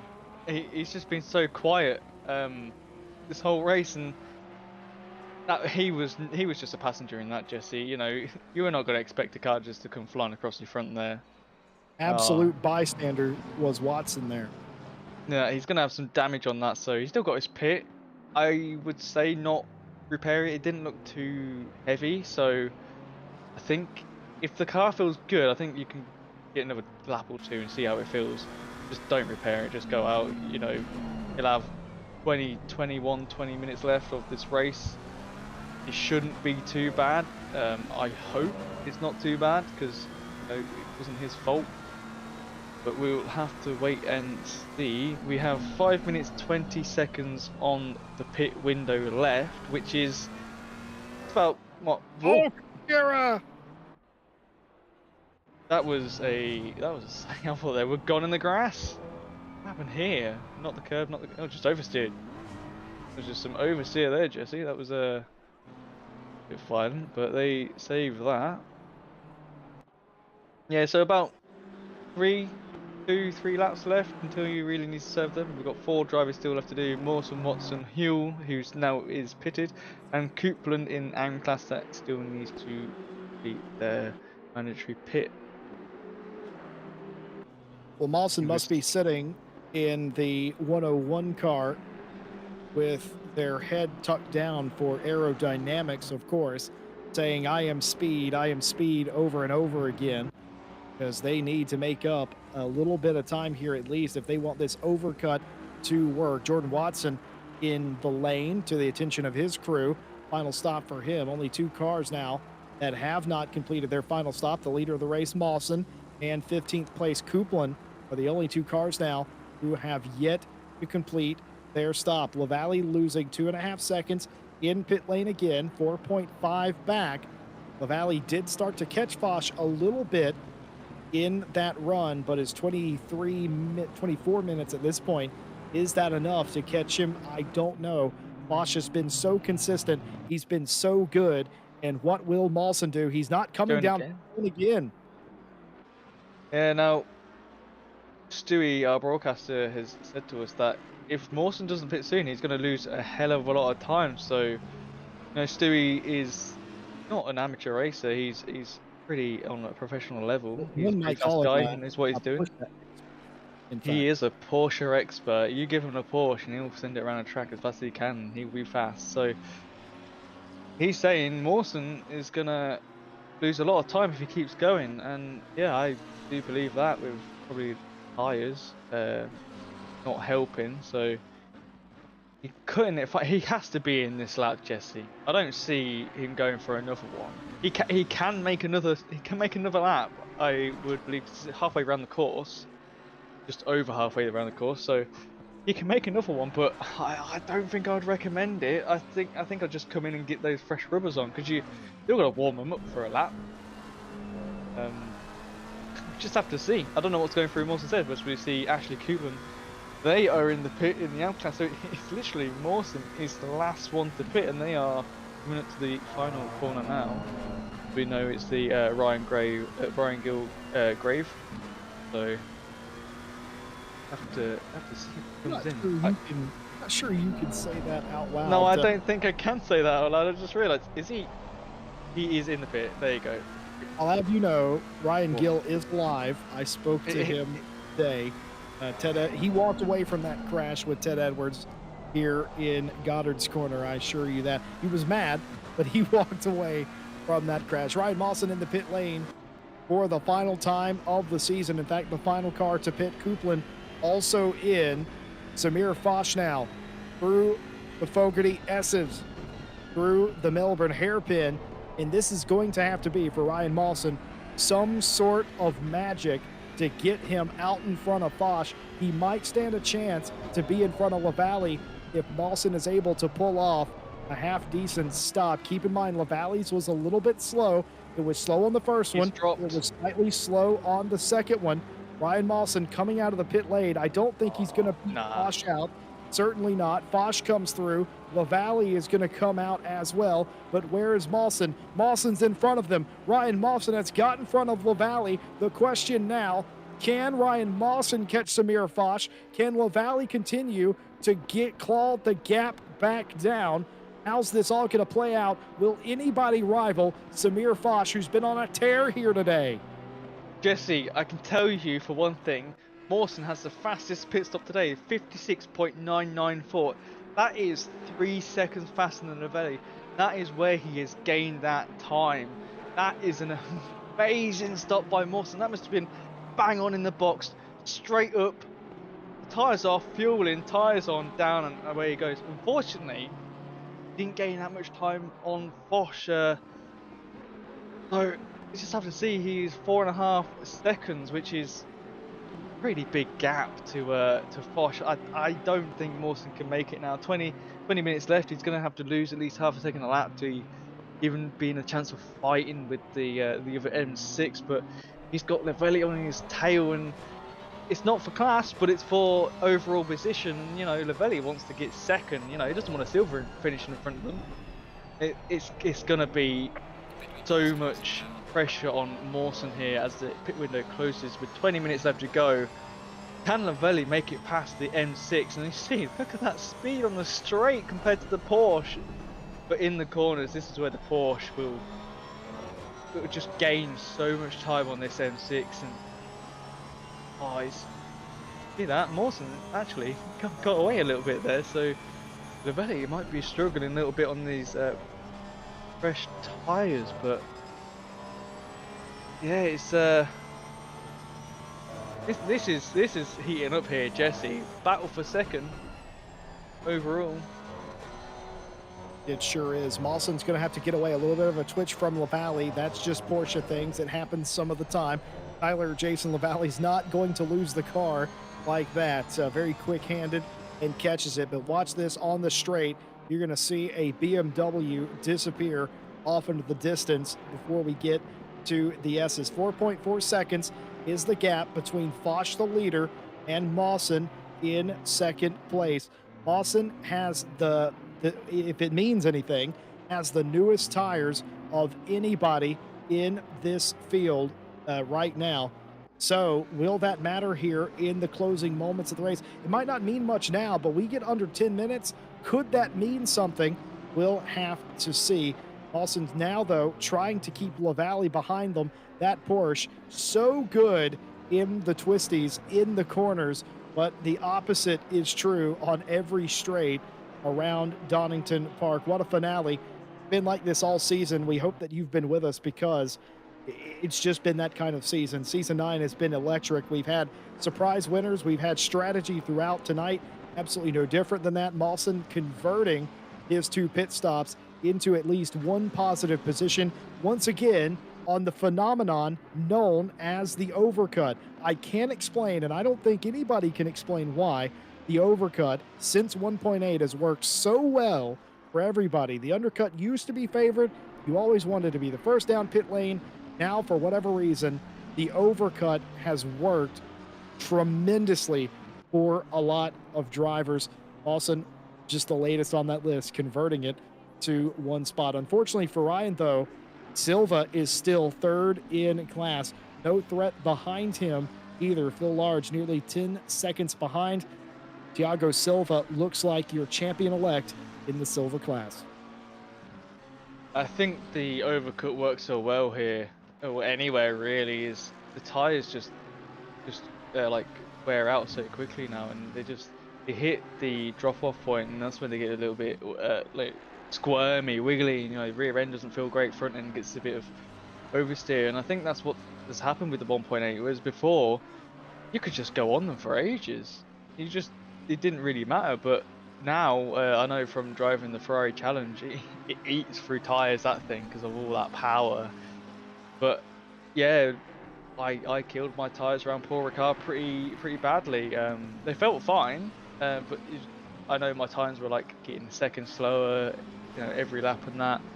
And I think that's the same with these GT3s. You know, Mawson should have pitted earlier. I think he is gaining. He's gained a second on Foch. So it come down a second, but I think he could have been a bit closer by now. Here, Jesse, with the with some fresher rubber earlier on, but oh no, sorry, he did the right strategy. I am just going back on my own words. I don't know what happened to me. I don't know what I'm talking about. But I do know one thing. It's night owl. It's an hour and a half. I don't know what's happened to my brain. It's gone too long. I do know one thing. Ashley Coupland had a drive-through for track limit, so that's probably why, if you did see eagle-eyed viewers, that they did come in for a pit stop again. It was just a drive-through, just straight in, straight out, and no, don't speed in the pit lane, and you're fine. So luckily they did come through, but they are 19th. And you got to remember, there was 24 cars that started the race. 3 of them are not here anymore.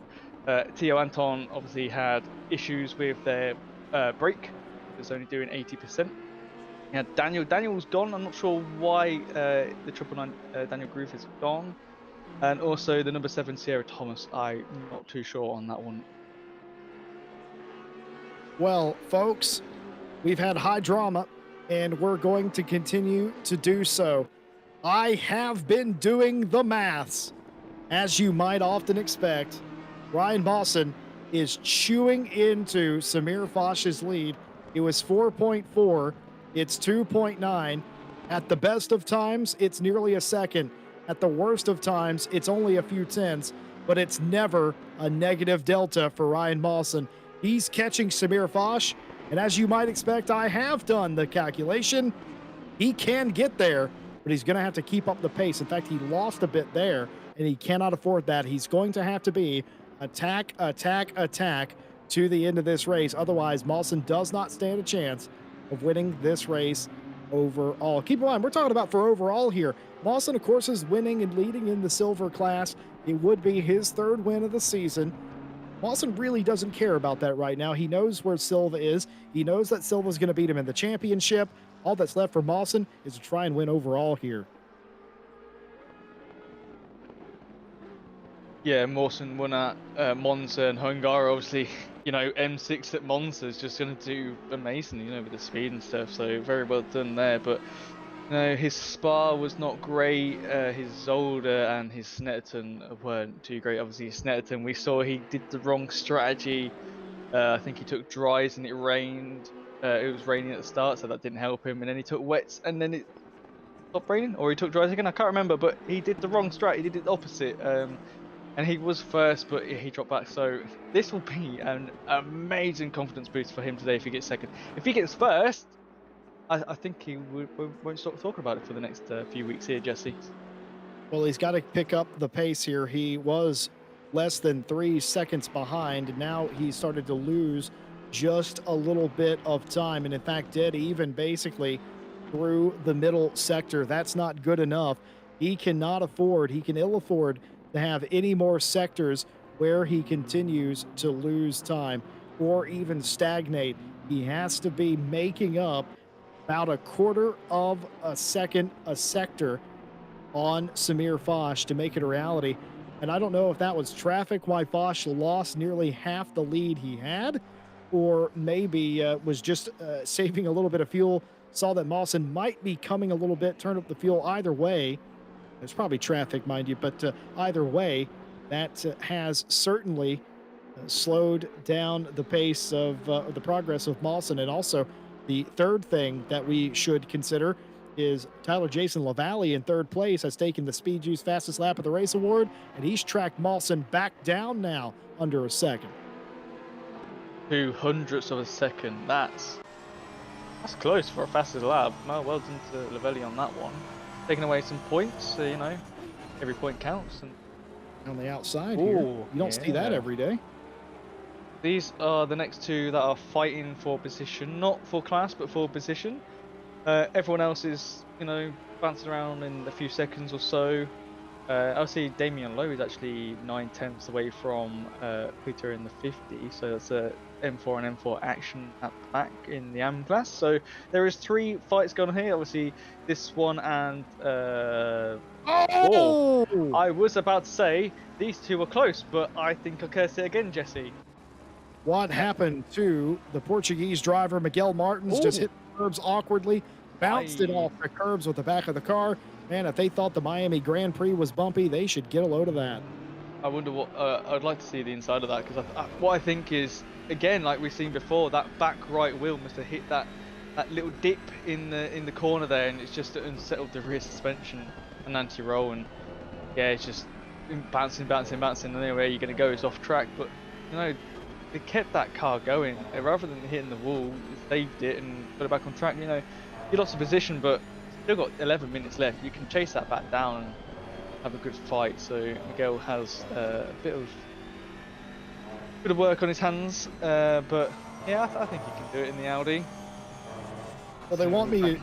They want me in chat to do math for AM class. Folks, step back. Let me do this hard calculation. Yeah, Javier Marquez has a little bit of a lead, and he's going to need to get abducted by aliens to lose this race. There, I did the math. And also, of course, Javier is trying to put the cherry on top of a brilliant season that they've had and take this championship in the AM class. And today, winning again is literally, like I said, just the absolute cherry on top. Nobody else rivaling the 49 McLaren, that's for sure. Rival here, LaValle wants second place back now. Yeah, LaValle's really going after Mawson here. And for Mawson, I don't think he's still ill. I think he's got to put his 4.3 back up to full since the last race. I'm not too sure on that one, but there's a lot of pressure behind. Yeah, on the straights it's not so bad. And through sector 1 it's not too bad either. But for the rest of the track, not great until you get to that back straight, and then Mawson will keep that distance again. But LaValle is not letting Mawson out of their sight. He's just saying, "Hey Mawson, I want that second back. Give me it back, please." So yeah, it's also caught Bosch by about 4.5 tenths, but they're going to have to expedite that progress if they want a shot. And unfortunately, folks, I just don't see it happening, especially now. A little bit wrong out of the corner was Mawson. That allowed LaValle to close right up to the back of them. Unfortunately, the M6 just pulls away from the Porsche on a straight, and that's what you saw there. Ooh, it's always scary seeing any car hit that curb like that, but well held by LaValle. These two fight it out for the second step of the podium. Meanwhile, Foch is loving this, driving away again. He's had a larger lead in this race, nearly 5 seconds, but now seeing that gap go back out, that's that's like therapy to Samir Foch out front.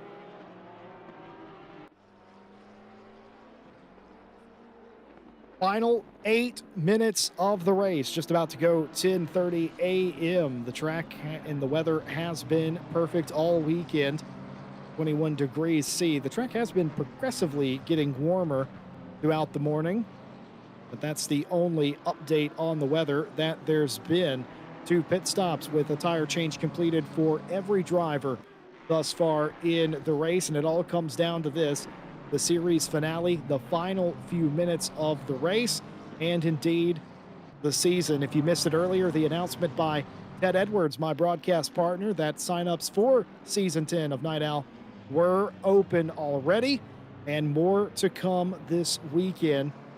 As always, it doesn't matter what your skill level is, we have a split for you to fit your skill level. And we also talked earlier about drivers on controllers. In fact, we have several in this race.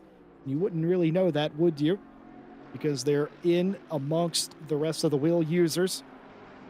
And despite all of that, I mean, I wouldn't have believed it if I didn't see it myself with the controller users, but they certainly can absolutely get after it and win races, like in the case of Grim Lilith just very recently indeed.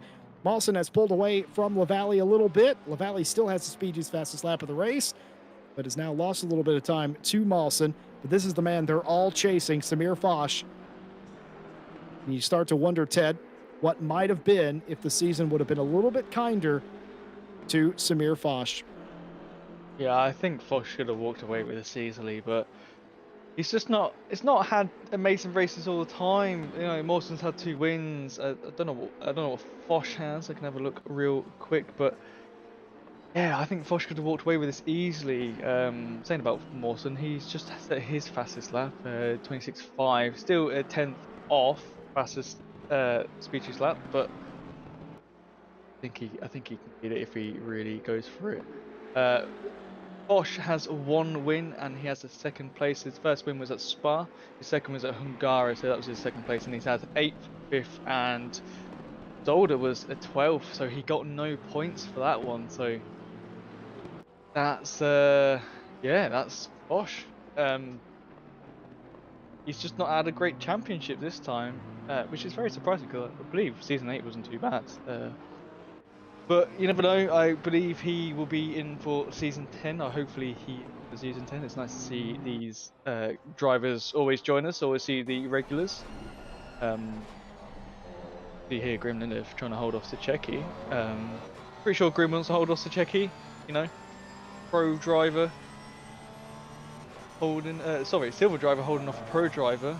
That'd be some Grim can keep that and rubbing his face afterwards. But no, I think Sachecki's going to get this. Look at that. Look at that speed from the McLaren there on the inside, ready for the next corner. Yeah. Ooh. Oh, that was a bit close there. Just put a hand in there, I think, Jesse. That was a very lovely pass by the 144. Got as close as you dare, using as much road as was given to them by Grim, and able to convert that to a pass for the top 10. The reason I brought up Foch's championship was not so much the first 4 rounds of the season, but the Belgian round was particularly poor. I think we can all agree. No points awarded to Foch in that respect. If they were able to get some points in that race, we would likely today have been talking about Stachecki not finishing very well and Foch making it very interesting indeed and very close in the pro category. But alas, not the case here, even with the suboptimal, we'll call it, race from Stachecki. I'm sure he would agree as well. It's still going to be a championship for the 144 McLaren today, and a well-deserved one of those as well. Consistency throughout the season will be the key to their success.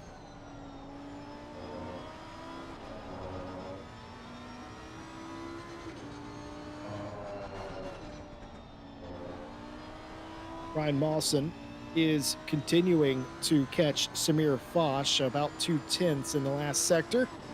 But again, I fear it's a little bit too late for the driver of the 101 BMW. Keep in mind, Mawson does have fresher tires than Foch does. We'll have to keep an eye on that and see if anything changes. Meanwhile, a little bit further back in the top 10, Kierton trying to catch back up to large and make a pass for what would be the 4th place position in the silver class. The 111 Lamborghini that we didn't talk about at all in the first half of this race has manifested itself somewhere in the middle of the top 10 now, looking for 7th. I just caught Mawson coming out of the chicane, lost 8 tenths, they're losing 9 tenths, and it's down to a 2nd now. So got a really bad exit out there. That's not going to help him with his chase after Fosh. He's only got 2 minutes 40, but I don't think he's going to do it now, Jesse. He's got to be going 2 seconds faster a lap. There's only 2 laps. 2 laps of the race left? Yeah, 2 laps. So, oh, I feel sorry for Mawson, but you know, second place at the minute. You know, I curse a lot of people, so at the minute he's doing really well. But yeah, 3 seconds now, so that's gone down pretty quickly. Back on with Curtin and Phil Large. Yeah, half a second they're fighting. Lambo on Mercedes. I don't really see many Lambos, Jesse, anymore. I'm not sure what the reason is. I don't know if there has been a recent pop where they aren't as good, but I don't see many of them. I haven't seen. Oh, I think I've seen like 2 in World Tour. So yeah, it's not a favourite. I mean, it used to be everywhere when I was first joining the ACC community. Everyone, well, a lot of people used to race it. It was pretty good, but you don't see it often nowadays. Well, Curtin's done a great job with this car, in my opinion, this season. It's got a couple of top fives to their name, including the round 5 race just 1 week ago. And considering that car around a lot of tracks is a handful, I think a lot of the drivers of the car would agree. That is a fantastic sort of drive that they've had to get at least a couple of top fives for that car. Of course, the big glaring issue was they missed the second round. They either missed the second round, no, they didn't sign out. They just didn't get points in round number 2. Otherwise, they would have been higher up, maybe challenging for a top 5 in the entire championship. Look at this sideways. That's exactly what I'm talking about with the Lamborghini. You can tell Curtin is pushing, trying to get anywhere near large to maybe make a move. Foch still leading comfortably here. And I feel like the writing's on the wall for Ryan Mawson. It was always going to be a big ask, wasn't it? For Mawson to get up there and challenge Foch. Foch looking to net another win and cap off this championship.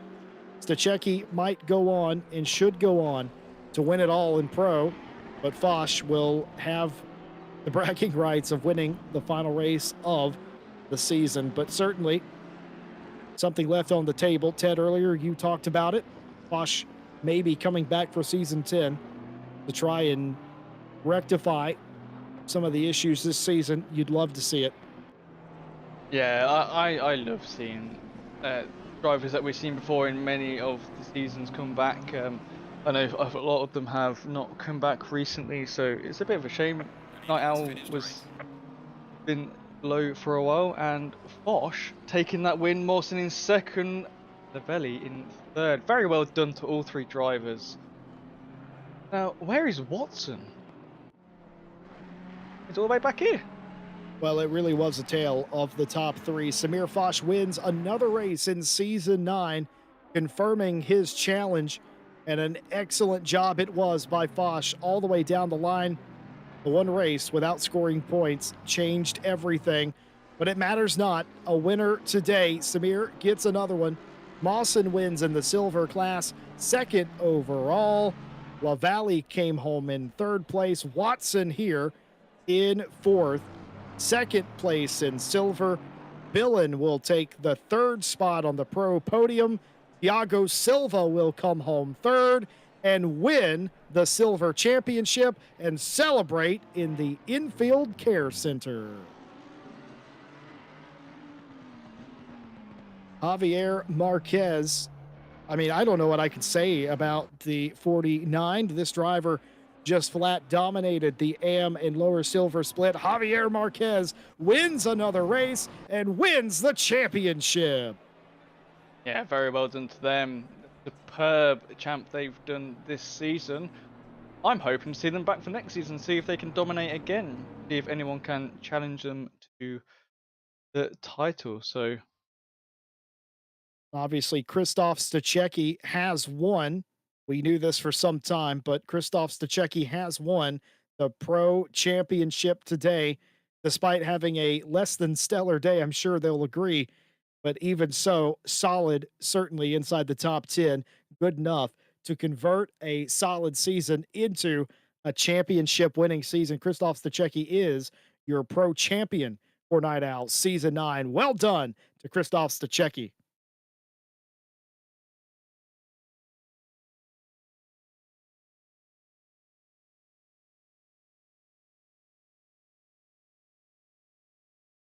Well, here are the final points totals for Night Owl Season 9 confirmed. The 144 of Stachecki, your pro champion, 144 points. Samir Fosh, 126 on the second step of the podium. Wouter Billen is third by only a few points, but third nonetheless in pro. Well done to our podium winners.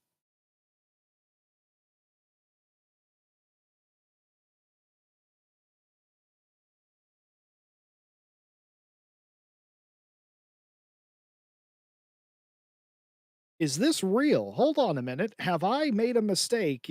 Can we confirm that these points are correct at this time? I'm going to have to get confirmation, folks, because this table shows Ryan Mawson has won the silver championship. Prior to the previous conversation, Mawson, oh my goodness, I've overlooked a points total. Was Mawson on pole in the silver class today? I think that might have changed things. Well, he wasn't. He had the fastest lap, but that's only 2 points. I'm very confused, but nevertheless, ladies and gentlemen, surprise champion Ryan Mawson apparently has won the Season 9 Silver Championship in Night Owl by 2 points over Thiago Silva in the 995. Jordan Watson in third place, a well-deserved third place with 116 points. Grim ends up in fourth place as well. Phil Large is your top 5. Miguel Martin 6th. Phil Malter 7th. Kierton in 8th.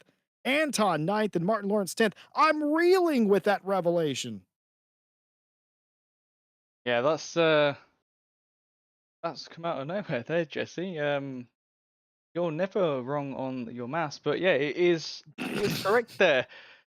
You surprised me. I was pretty sure because I had done the math that all Tiago had to do was finish near the podium and it was over, but it wasn't.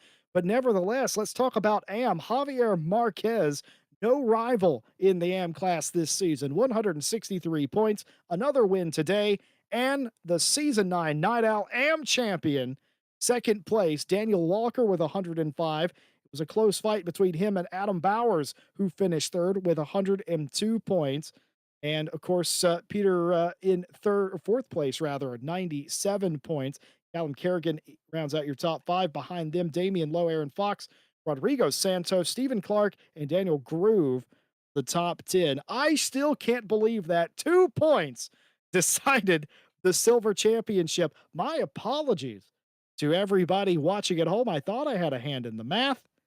As it turns out, I misplaced a few of those points. Well, Ted Edwards, sometimes it just does come down to that close of points. It's almost impossible to really understate how close that was. I wonder if Ryan Mawson knew what he had accomplished here today, or maybe he didn't, but otherwise he does now. What an incredible season that came down to the wire in silver. Yeah. That's so good from Mawson, just out of nowhere, 2 points. And I'm looking at the standings here, Jesse, and where I can see where he got the 2 points was Spa. He got 10th in Spa, and Silva got 7th in, 10th in Hungara. So there's 2 points difference there because it goes by 2. So he got 9 in Spa, and then the 2 missing for Silva was in Hungara. If they got 9th there, then I think it would have been even, and that would have been even more crazy, Jesse. You know, Night Owl, anything can happen, but yeah, I haven't seen it that close for a little while, but that was a big surprise. We have had a series that tied and had to be decided via countback, but this was shocking for a whole nother reason. Folks, I'm not kidding. I checked the math twice during that race to make sure that Tiago was a couple of points ahead, and they were, but I left out a couple of points that Lawson gained that we didn't see. Well, sometimes we do have post championship interviews. We do have such one today, and it's with our surprise silver champion, Ryan Mawson.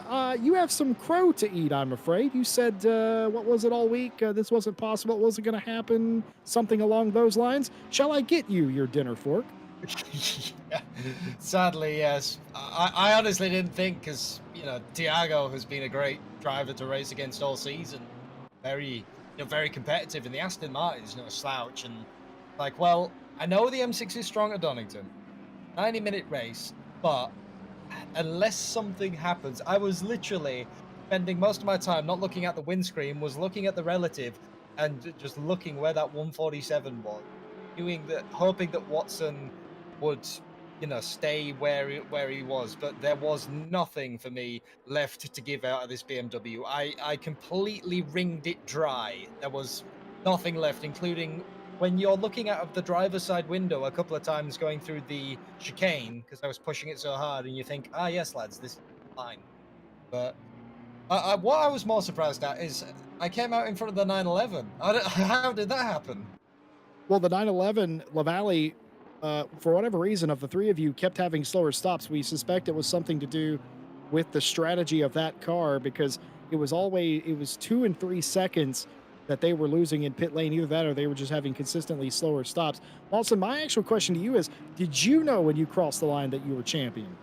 No, I crossed the line, and like Grim and the people who I'm with will contest. I says, well, I don't know if it's enough. I don't know if it's enough, because I don't know if I got fastest lap. I've been, trying to keep an eye on it. I knew I had fastest lap of the race for a fleeting moment until the other two actually put in a valid lap. Yeah, I didn't know. I knew the Ferrari was fast, but I didn't know what his race pace was, so I was just waiting right until the end, and it was confirmed it was 2 points. Even I was wrong. I'd mathed it out to 1 point if I got his finish and fastest lap, but apparently 2. I actually was really close to that. I had 1 point, but the other way in Tiago's favor. Yeah. I don't know. I don't know what happened there. I don't know what happened. I don't know what I left out, but certainly, of course, the website, which if you go to racerci.com, sign up for the new Night Owl Season 10 Championship, you'll get very familiar with. That can't be wrong. It is a computer. It does math. So somehow we were wrong here on the ground. Ted, do you have anything to say to Ryan Mawson? I told you can do it. Listen to me, Mawson. This victory lane interview is just turning us into berating the champion. Yeah, you did very well, dude. Standard procedure. I was so right, this time we and even in the qualifying, I did notice with the link between the comms box and me, people are like, why isn't Ryan going out? Yeah, that is because Ryan got up till about 5 minutes to go and really needed a slash, and you have to park the car and run. But yeah, I knew that at the start I couldn't be held up by anybody, and I needed to get by Watson. So there was quite a few times where I was sat thinking, do I go for the 911? And then they kind of drove away. I thought, nah, I won't press the issue. Fine. I just need to beat Watson, and he needs to stay there. There was a couple of scary moments when I saw the Ferrari.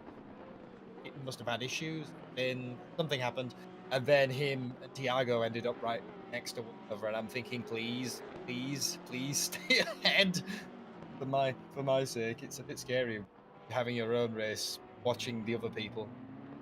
It was good, and like I said, it was a very good set of opponents to race against. The winner in Pro Foch, I just could not catch him today at all. I thought maybe BMW on BMW we could form a pack to break the sound barrier, but he was already at Mach 1.5, and I was just about touching the sound barrier. By the way, Mawson LaValle in our chat telling us why he was a couple seconds slower. He missed his pit box twice, and he had to be moved into the correct spot, and that's what happened to Mr. LaValle today. Cheers, LaValle, for giving us that information. But Mawson, as soon as we get done with this broadcast, it's all going to kick off. So Don't you go anywhere, buddy. But for right now, ladies and gentlemen, your champion in silver for season 9 of Night Owl, Ryan Mawson. Exit, lady. See.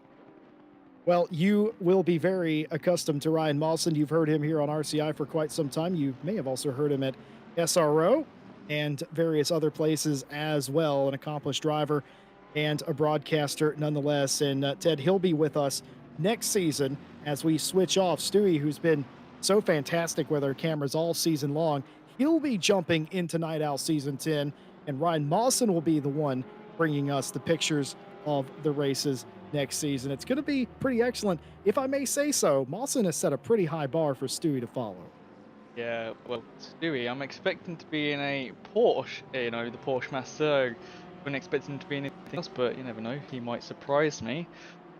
But talking about Season 10, the pre-qualifying server is now live. Also, you can sign up at racerci.com and you can find the Night Owl Championship there. Sign up. The maximum laps is, I believe, 50. So we don't have people just lapping like crazy. Minimum is 5. You'll do hot lapping, so you get 5 valid laps and put your time on the website. And whatever car you go fastest in is the one you will start in the championship. You will not be able to change it from there, so pick your car wisely. Very well said, Ted Edwards. Well, the sun is set on Night Owl Season 9. We've got 3 deserving champions, all of which made memories and gave us things to talk about this season that absolutely blew our mind. From the very first race to the very last one, we were left sort of mouth agape and completely surprised. And there were a couple of really exciting races this season, and Season 10 is going to be no different. We look forward to bringing you that in a few weeks' time. There's a little bit of business left to do, though, before we say goodbye. The Monday Championship, the Monday Challenge Cup Championship, ends this Monday, so you're going to want to like, subscribe, and check out the ending of that series. It's most of the cars from the new DLC that came out, minus the BMW. Why minus the BMW? Because that's on Thursdays, and the finale of that championship can be seen this Thursday on this channel. No Friday champ or Night Owl next week. Night Owl will go on a hiatus for a few weeks for pre-qualifying, and no Friday champ because this coming Saturday, you're going to want to be subscribed and you're going to want to hit the bell. RCI's 24 Hours of Spa. Super Bowl qualifying was today. We had some surprises in Super Bowl, and we'll bring you all 24 hours broadcasted and live commentated right here on RCI TV. You're not going to want to miss that. Last year, Mike Jones and I, during the 24, we had a cook and bake off in the middle of the night. Lord only knows what we're going to be doing this year as well. It's going to be fun. You're not going to want to miss it. On top of all of that, we would like to thank our partners that bring this race and every race to you here on RCI TV. Shout outs to racedepartment.com, your source of sim racing news and information. And of course, AK Informatica for providing our server solutions as always. Driver61. You can get 25% off your driver coaching by going to driver61.com and using our discount code that's in the description of this video. Driver coaching can and will make you a faster and better racing driver. Fanatec.com. Feel free to use our affiliate link whenever you make purchases of quality sim racing hardware from Fanatec.com. It doesn't cost you a single thing, and it helps us with things like server costs when you use our affiliate link in the description of this video. And finally, simracing.gp. If you're tired of pub racing or just want to join a community and can't get enough racing, join simracing.gp. After you sign up, join a community, get racing today. Signing up is completely free. Ted Edwards, thoughts on Season 9? An amazing season it was. I really enjoyed it, and to comment for the first time, it has been amazing, and I just thank every single driver that participated and everybody who watched it over on the YouTubes. I do appreciate it very much, and I hope to see some of you driving in Season 10. Let's see if we can get 2 splits filled again. That would certainly be fantastic if we could do that. Of course, Season 10 is going to be its own challenge. What will the extra rules be? Where will the weather lie? And where will the racing be? You'll have to be there to find out. And once again, no matter what your skill, we have a split for you here at Night Owl. We'd love to have you on the track. And you saw all of these drivers have fun this season. Don't you also want to join them? We'd love to talk about you here. Ted, it's been a pleasure. Your first full season of broadcasting with me. It's been an absolute pleasure. I reckon we just started all over again at the end of the month. Yeah, we do, and I tell you now, it's gonna be a good champ. You just get that feeling. Well, folks, that's going to do it from us from this entire season. We thank you all for watching. We wouldn't really want to do it without you. And it's an honor and a privilege to put on these races for you. We thank you for hanging out with us, not only tonight, but the entire season. A lot of you are here every single weekend, and we appreciate you being here. We appreciate you chatting and interacting with us. It's always a pleasure to be a part of this community with you. We would like to see you here next season as well. But of course, until then, have a good night.